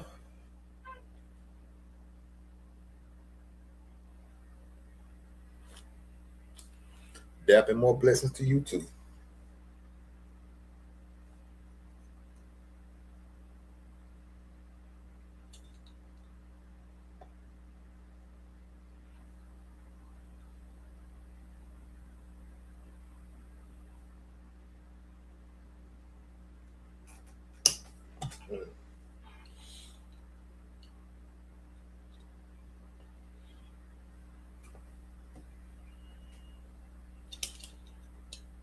And it's bigger.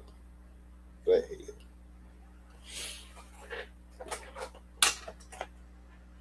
Get a big flathead. How much more you got left to build on that thing? Just really just a center section, just the motor mounts and stuff like that. Okay. I had put the I had got a plus one or plus two chassis, and so I needed the longer out drives for it. So now I'm going back and put the longer out drives in the center diff. So, Oh, okay. yeah. So just doing it right. Just took my time doing it right. Did you end up getting a regional kit, or what kit is it? I got the it's a the 25 kit. I had got this kit right before they had dropped the LE. You know what I'm saying? I'm like, man, I could have one of them situations. You know what I'm saying? I could have waited, but I could have sold it. But I was like, I'm just gonna keep this, and because I didn't know what the situation was gonna be with the LCG stuff. You know what I'm saying? Even though now they're saying that the LCG stuff is really just more of a tuning option more than they're gonna have it LCG car, especially with it on the nitro side. You know what I'm saying? So you've been sitting on that thing for a while then. yeah, I've been sitting on it for a little while. Yeah, because like I say, I wanted to.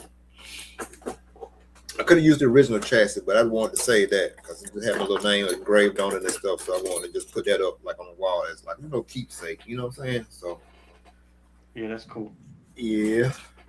So I'm gonna try to get a new kit next year. Yeah. I'm gonna see how this one goes, and I'm like you, probably get one. Get a truck. This one should be good. If anything on this one, I'm just probably gonna get the LCG stuff just to have to, to put on there to try it out, but I ain't too worried about all the lightweight parts and stuff like that. So, like you said, my skill level is I'm still learning, so it's good enough what I got right here. You know what I'm saying? But it's better than that. My what's it? This is like a 24 kit right here. So it'll work. Yeah, it's a good car. I mean, I got the LCG stuff, but I haven't had it on since last year, and I'm not going to say it's a tuning option per se. Not that I disagree with that statement, but to me, I think the way that I look at it is it's just not for everywhere. That's all. And I think I've sort of figured out which tracks I'm going to where it works better and which tracks maybe it doesn't work better. So right. I'm almost doing like the stand-up setup in the wintertime and then the lay-down stuff in the warmer months. So that's kind of how it's working out for me. Yeah, I probably have to do the same as you. Just try it out at different tracks and then narrow it down which one it really did the best at. You know what I'm saying? So to know, okay, I'm at this such a track, so let's try to run it here. It's, you know what I'm saying? Let's run it here. I know it did well last time here, so we're gonna put it on and run it here this time. So yeah, it'll be a good option to have to know when to apply it and when not to, when to stay with the stand-up suspension. So I got you. Do you fill out a lot of setup sheets? To be honest, not really, because I really just stick with the base, like the base setup, because I just really feel like it's easy for me to drive it, and only thing different from the base setup is maybe I may put a different spring package on if I feel like say if it's cool and the track is cold and it's still loose, I might put a softer spring package in that situation like that. I really don't change too much, so my main thing is really, bro, just working on my driving than anything. You know what I'm saying? So that's how I attack it. Shoot. So what about you? Do you change up a lot of stuff, or do you just find something and stick with it, and how you do it? I think both, really. I think I found some stuff that works for me, and so I document that on the setup sheets. But I also like to change stuff up a lot, and I'll also document that. And I need to do better about the setup sheets. I think the more you travel to different places, I think the more important it is to know what the temperature was, what the track conditions were like when you were there, and what you think the best chassis setup you had was. That way, next year you don't have to try to remember it. You got it written down. I read down. I do that. I definitely do that. I try to write stuff down. So, like you said, when I do switch some stuff up that's major or a big change, then I put myself in a position where I can always go back. So yeah. But yeah, I found some stuff that's like a base setup for me to start with that I kind of know. I like how the car drives like this, so I'm gonna start here and then tweak things from there. Yeah. So yeah.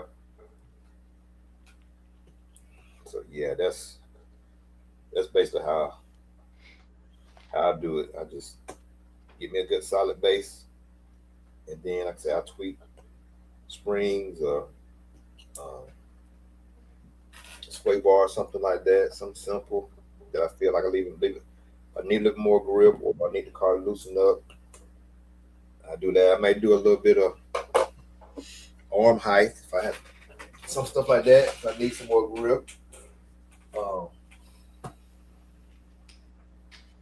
But I pretty much stay in the same ballpark. I venture out every once in a while. Like I said, I like to go out and practice, and then I switch it up. But like I said, I write stuff down like you would note what works, how to get back to what I feel it may be best or whatever. So yeah. So yeah, man.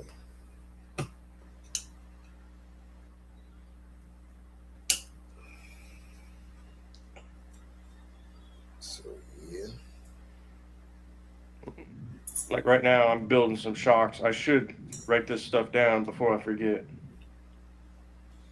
I should. What you using? What pistons you using in the shocks you're building now? I'm gonna do VRPs. The new 22 holes. Mm-hmm. See how they feel. Okay.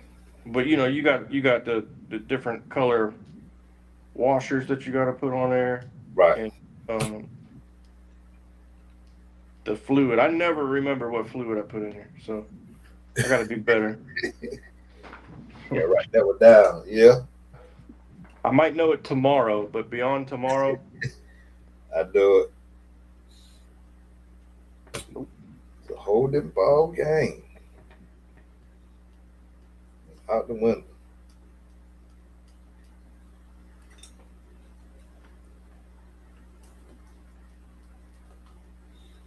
Okay. How many people are still in the chat? Man, we got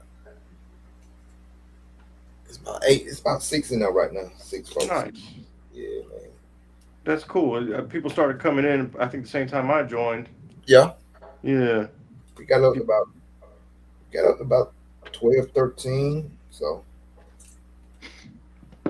just jumping in, just out the blue. Just for out the blue pop-up live. I can't beat it.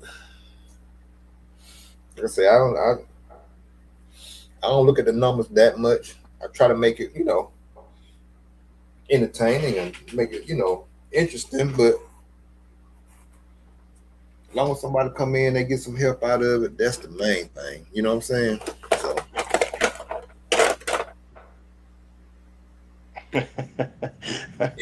I never know. I never know when you're going live. Usually, I see that you were streaming after it's already done. Yeah, that's what I'm saying. I'm gonna get back and try to plan it out, or put notifications out earlier so people will know, or just do it on a regular basis. Like, say, went live today, so may do something Sunday or something. You know what I'm saying? Just get in a routine like that, twice a week or something like that. Did you used to do that when you started? When I started, yeah. What I did more of is when I did more of the interviews, I definitely will at least put a notification out like a day before and let people know who's coming on. And so, yeah, I need to get back to that. But also do some stuff like this too, and just pop up, just see who's up, who's I believe this is good too, just to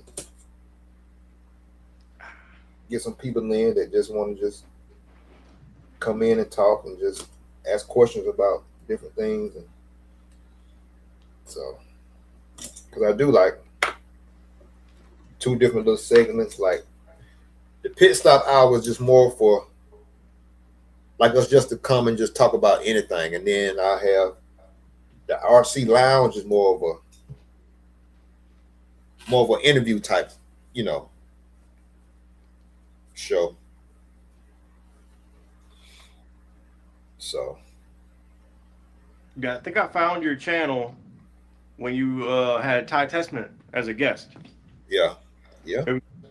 It was right around that time. I was looking for a pit bag, and you had an old pit bag video, and I watched that, and then you had Testament on. I was like, oh, I got to see that. And Yeah. then Yeah, man, been blessed to have some good people on, man. And sometimes you got a lot of guests in here in StreamYard with you. So that's why I say it's good to do these too.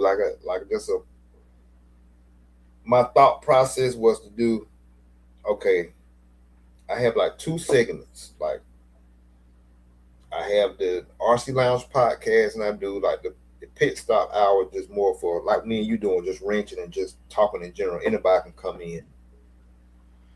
And RC Lounge is more of like I said, more like a interview session, just like I did with Tesman, So, but you always still can ask questions. So, but that's how I came up with it, man. And just me just doing the YouTube channel and stuff like that. That was just, why not? You go to a good amount of races. You got a lot of experience talking to different people, and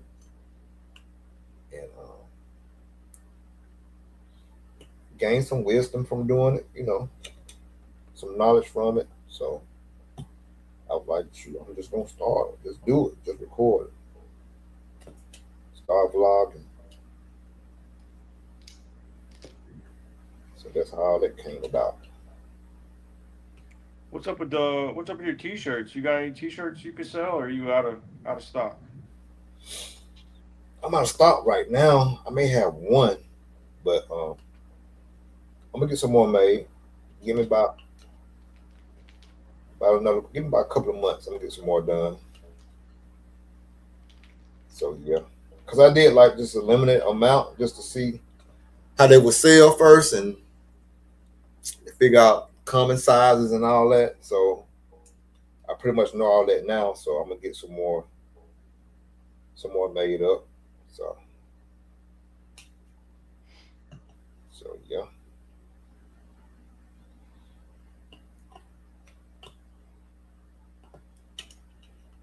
Most definitely.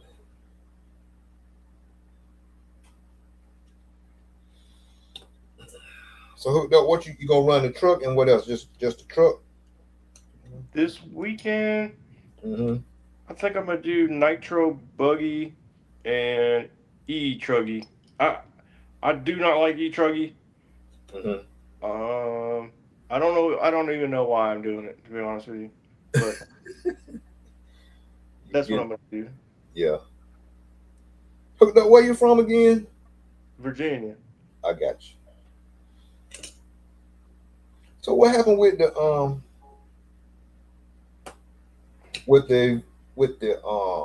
what's the race that Brent had up there in Virginia at the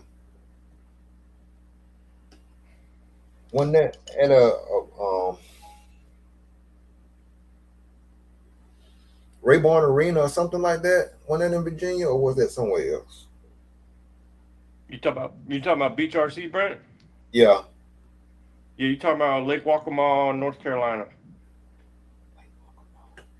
The RC Pro Am or the Fall Brawl? It was another event they had. It was an arena. It was like an arena type. It was inside an arena. I forgot the name of that. I think it might be Lake Waccamaw. Yeah, Lake Waccamaw.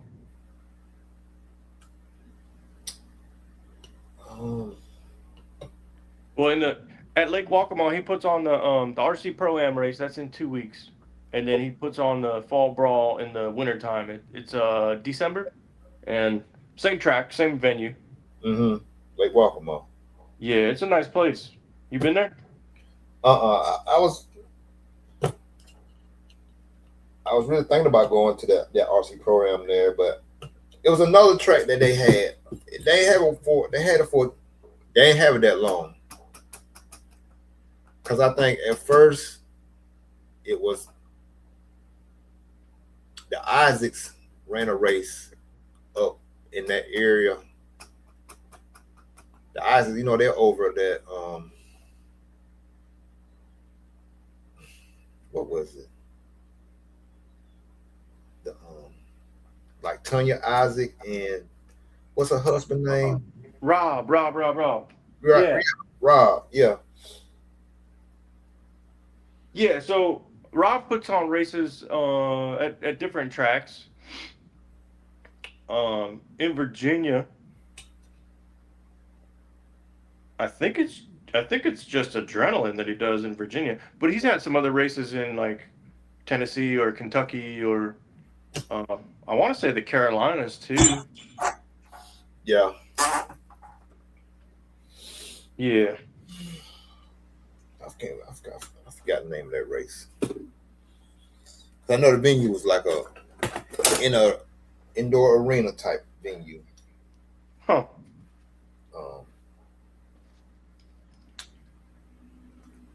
What time of year? He was doing, I think it was like really doing like going into the fall.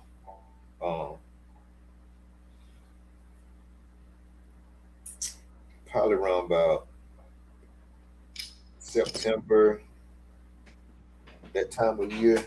September. What was that place called? Indoor. It was indoors. It had like a big old driver stand indoors, tall.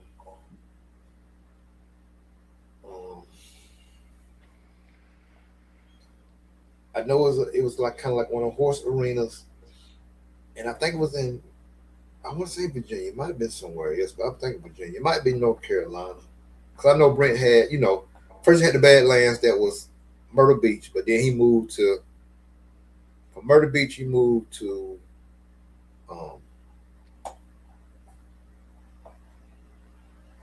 I think that's the place I'm trying to think of. But then from that place, he moved to where he is now, down at Waccamaw, I think. I may be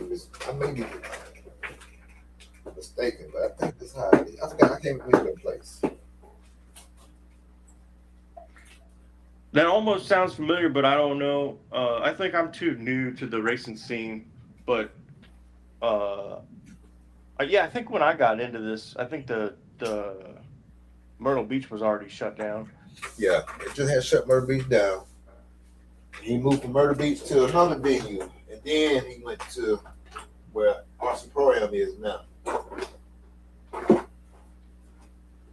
And Pro-Am is at Lake Waccamaw, right? Yes. And it's a great place. It's a really nice place. It's I mean, to me, it feels like it's kind of out in the middle of nowhere. Like there's no traffic. The roads are pretty empty. It's nice. I like going out that way.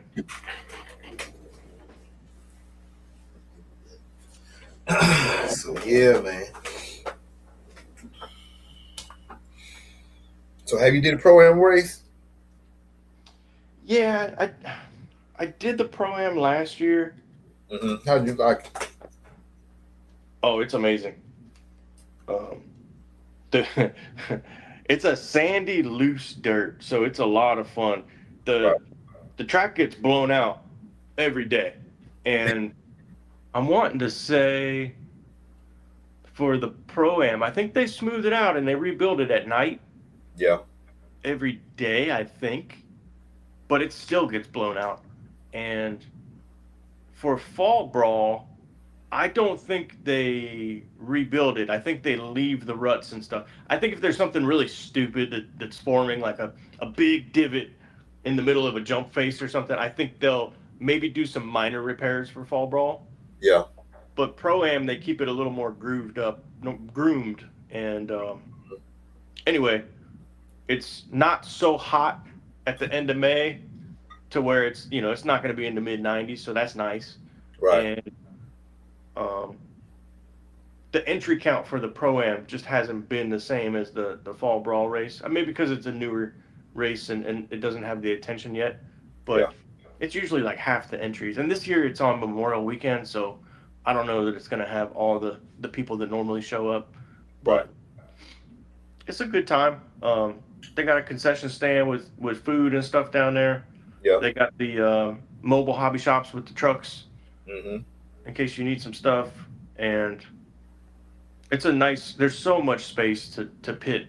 You can set up your pits wherever you want. And yeah, the track is just so much fun because it's so loose. You can line choice. Actually, you can get creative with where you want to drive. Yeah. And I've seen the videos of it. Yeah. man, one year Ryan Lutz went to the Fall Brawl, and his truck. It was almost like on Garo at the World's Warm Up. Ryan Lutz's truck, nobody was keeping up with that thing. Right. It was really cool. Shoot, bro. Yeah, man. So, but yeah, everybody was asking where Lance was at for this world's warm up, but I think he had family stuff to deal with or something. Probably Mother's Day, yeah. Yep. If I had to guess. More like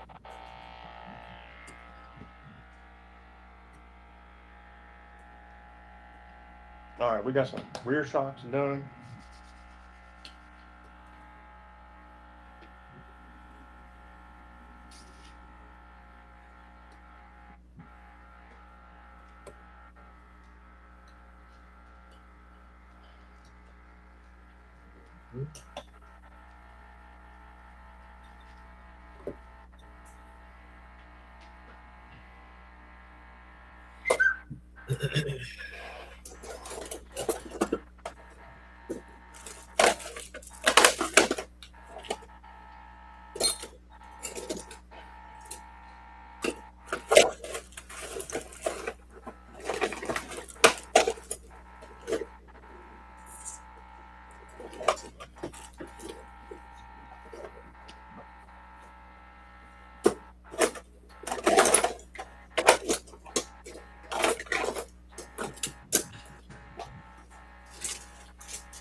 Oh, come on.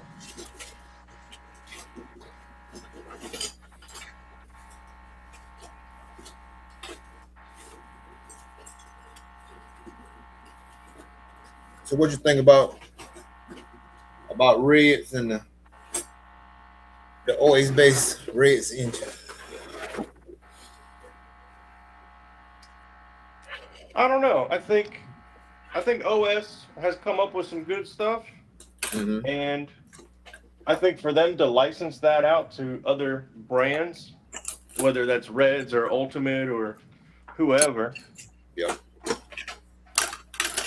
I think that's cool because it's a proven design. You know, the basis of that engine Mm-hmm.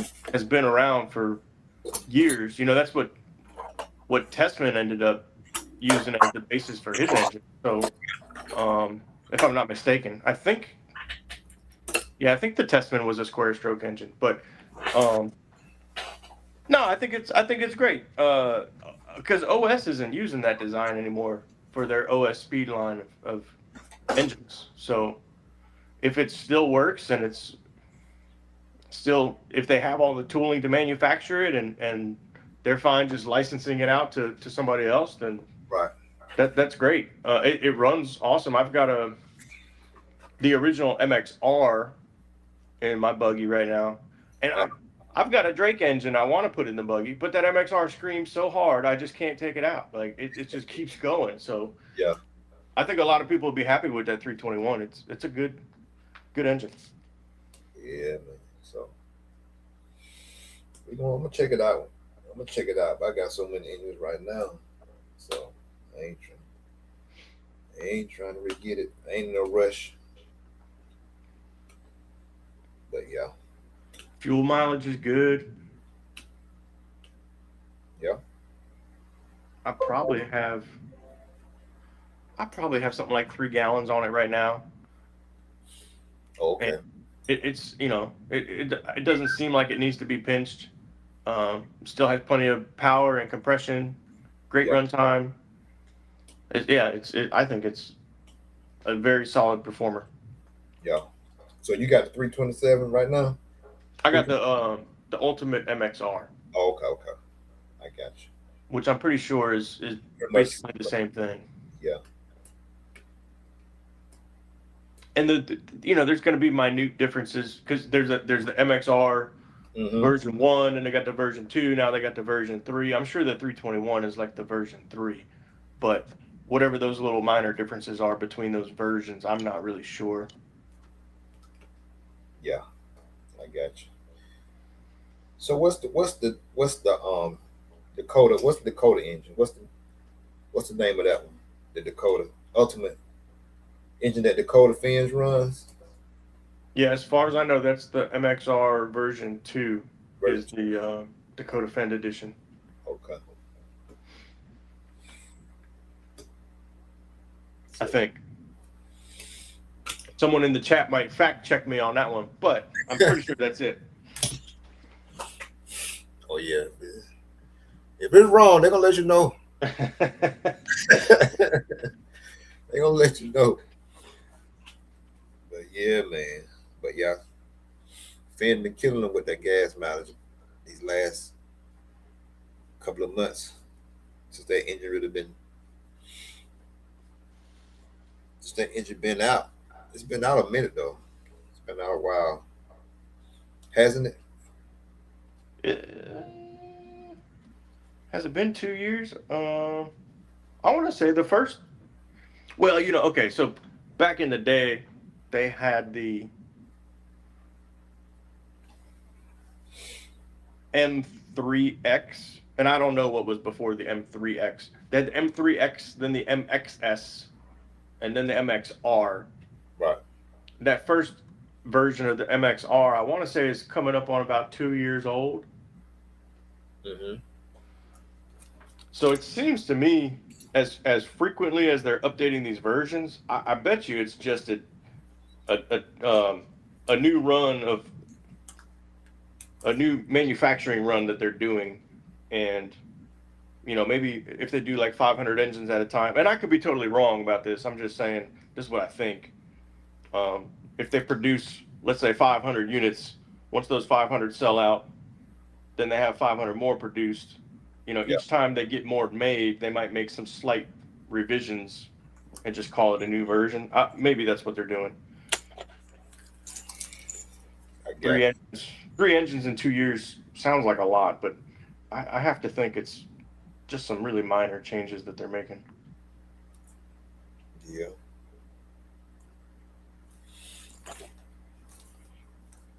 Yeah. More likely. What's up with the you remember the Pico engines back in the day? Yeah. I think they're still around.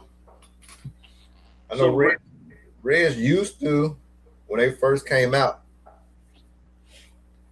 they used a lot of the Pico stuff. Okay. That's what I was going to ask you is Yeah. if they were still the same or whatever. No. I think back around about 20, like 17, 18, they got away from using it more. Got away from using the Pico stuff and started really manufacturing their stuff in their own um, factories and stuff. So for the last like about 5 years, they've been strictly just red stuff. So yeah, but yeah, they did when they first came out. They did use a lot of the Pico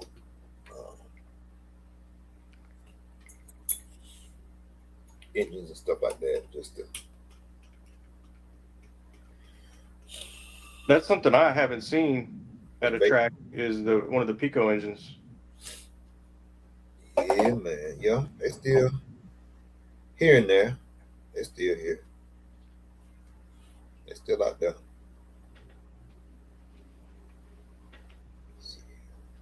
Matter of fact, I think they just came out with a new one. I think it's a 5-port.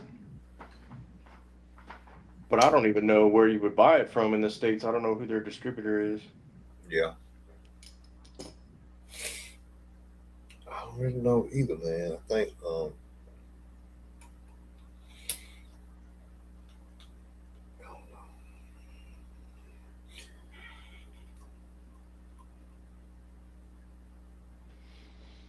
I know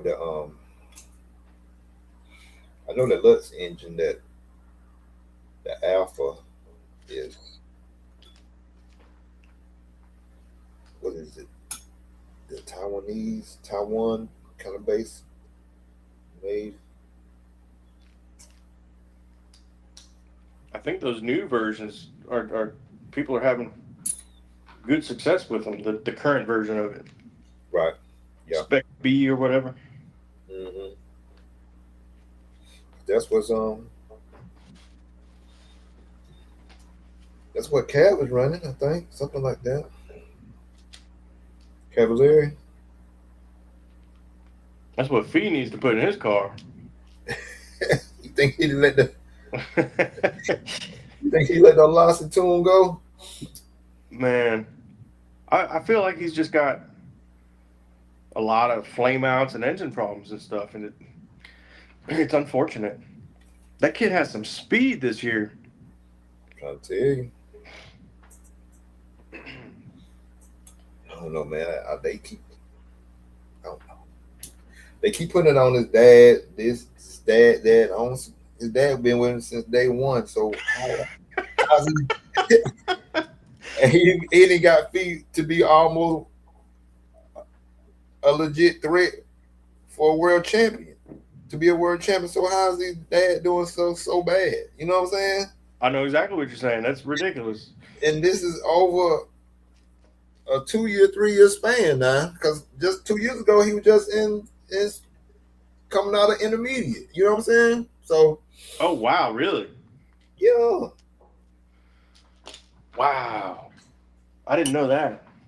Right. If he ain't been he ain't been where he at. He ain't been up there for a while like some of the other guys. Here's something funny. I like to fly drones too. I don't fly like I used to, but I got to the point where I feel like I was pretty good at flying FPV drones. Yep. So when I started the car racing, I decided to try the stick radio with the cars. And I thought I was pretty good. You know, I could control the drones. I was like, yeah, I can control the car. No freaking way. That is impossible. I don't know how they do it. Bro, that's what we started off with, though. Just think about them. The cars we got from Radio Shack and stuff like that. The cars we got from Sears and Roebuck back in the day, what kind of radios they had? They didn't have no pistol grip. They had the sticks. Really? Yeah. Sears and Roebuck. That sounds like it's from like the 1940s. You said, Corey, you old, man. Sears, Roebuck and Company. That's it. Yep. Started off with them stick radios.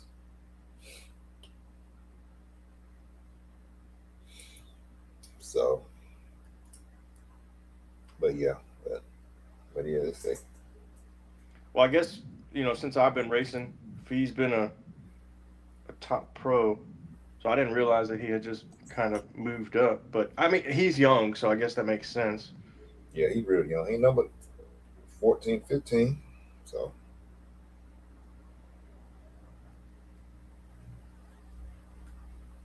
But yeah, he's had some speed. I mean, ever since Silver State, he's been right there at the top. At the top. There you go. He's fighting with Pecco in Malaysia. Mm-hmm. Giving Pecco all he wants. Because he won the Malaysian race, so because Pecco ended up flaming out or something like that, right?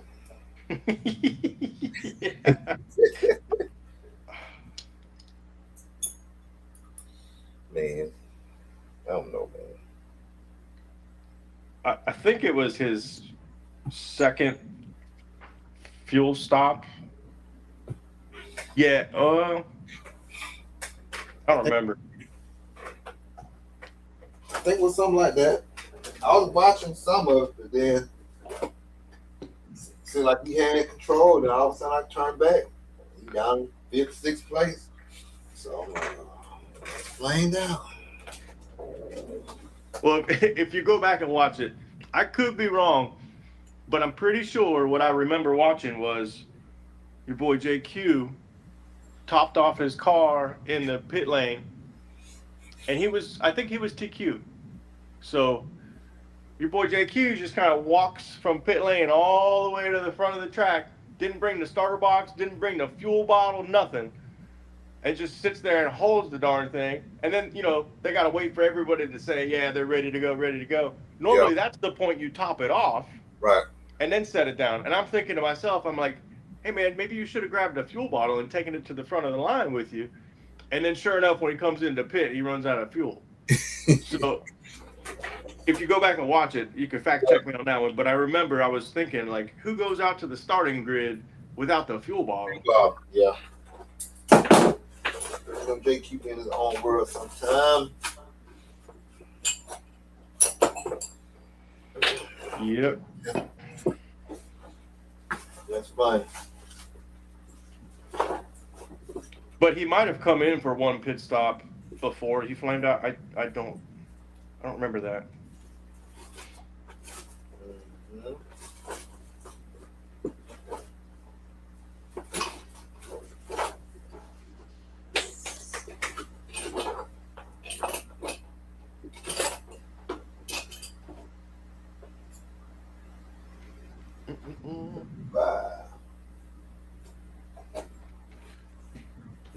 Man, it's 10 o'clock. That's crazy. Already.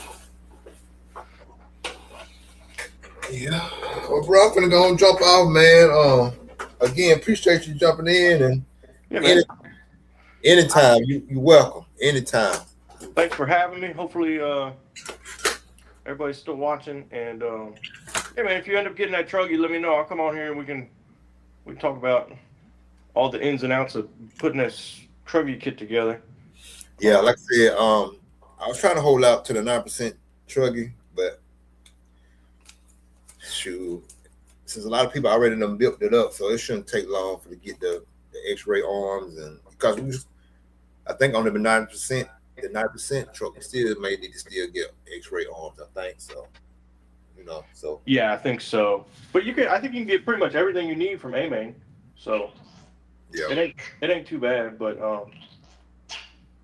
one of the things Ray suggests is using a team associated shock shaft for the rear. So while I was changing pistons just now, I went ahead and threw those in the rear because they're just a little bit longer to get some extra droop out of it. Yeah. So there's little things like that you're probably not going to find, but I'll hop on the video with you when you're doing the build, and we can talk about some of that stuff. That's what's up.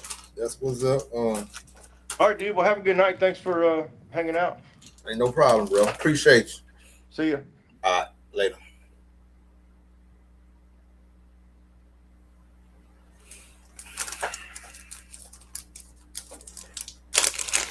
Yeah, y'all.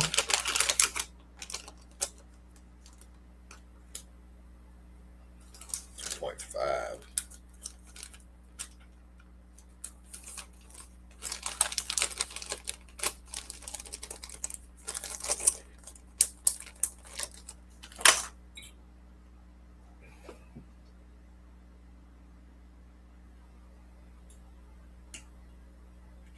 Come on, man.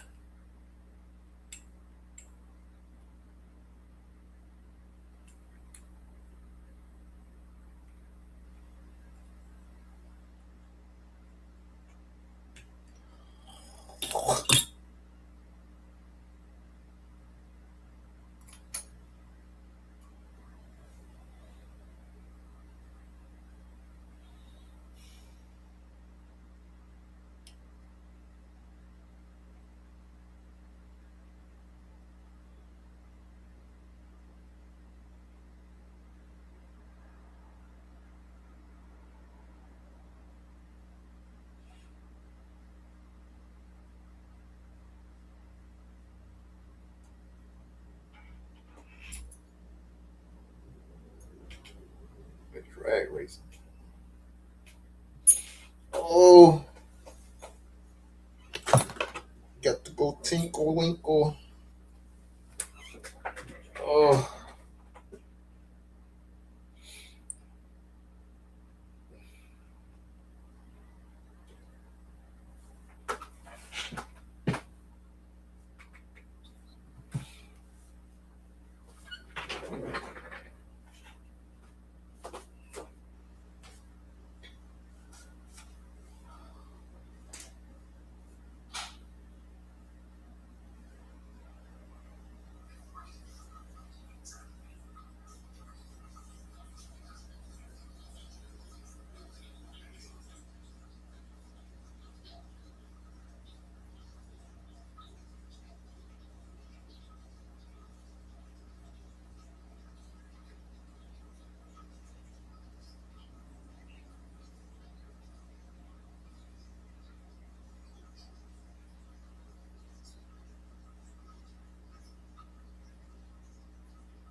never break. No. Real one never break. We been, but don't fall. Pressure make diamonds. I was built for the cold. Came from the bottom.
Oh, what's up? In this.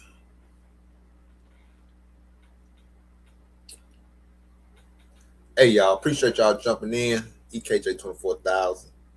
Later.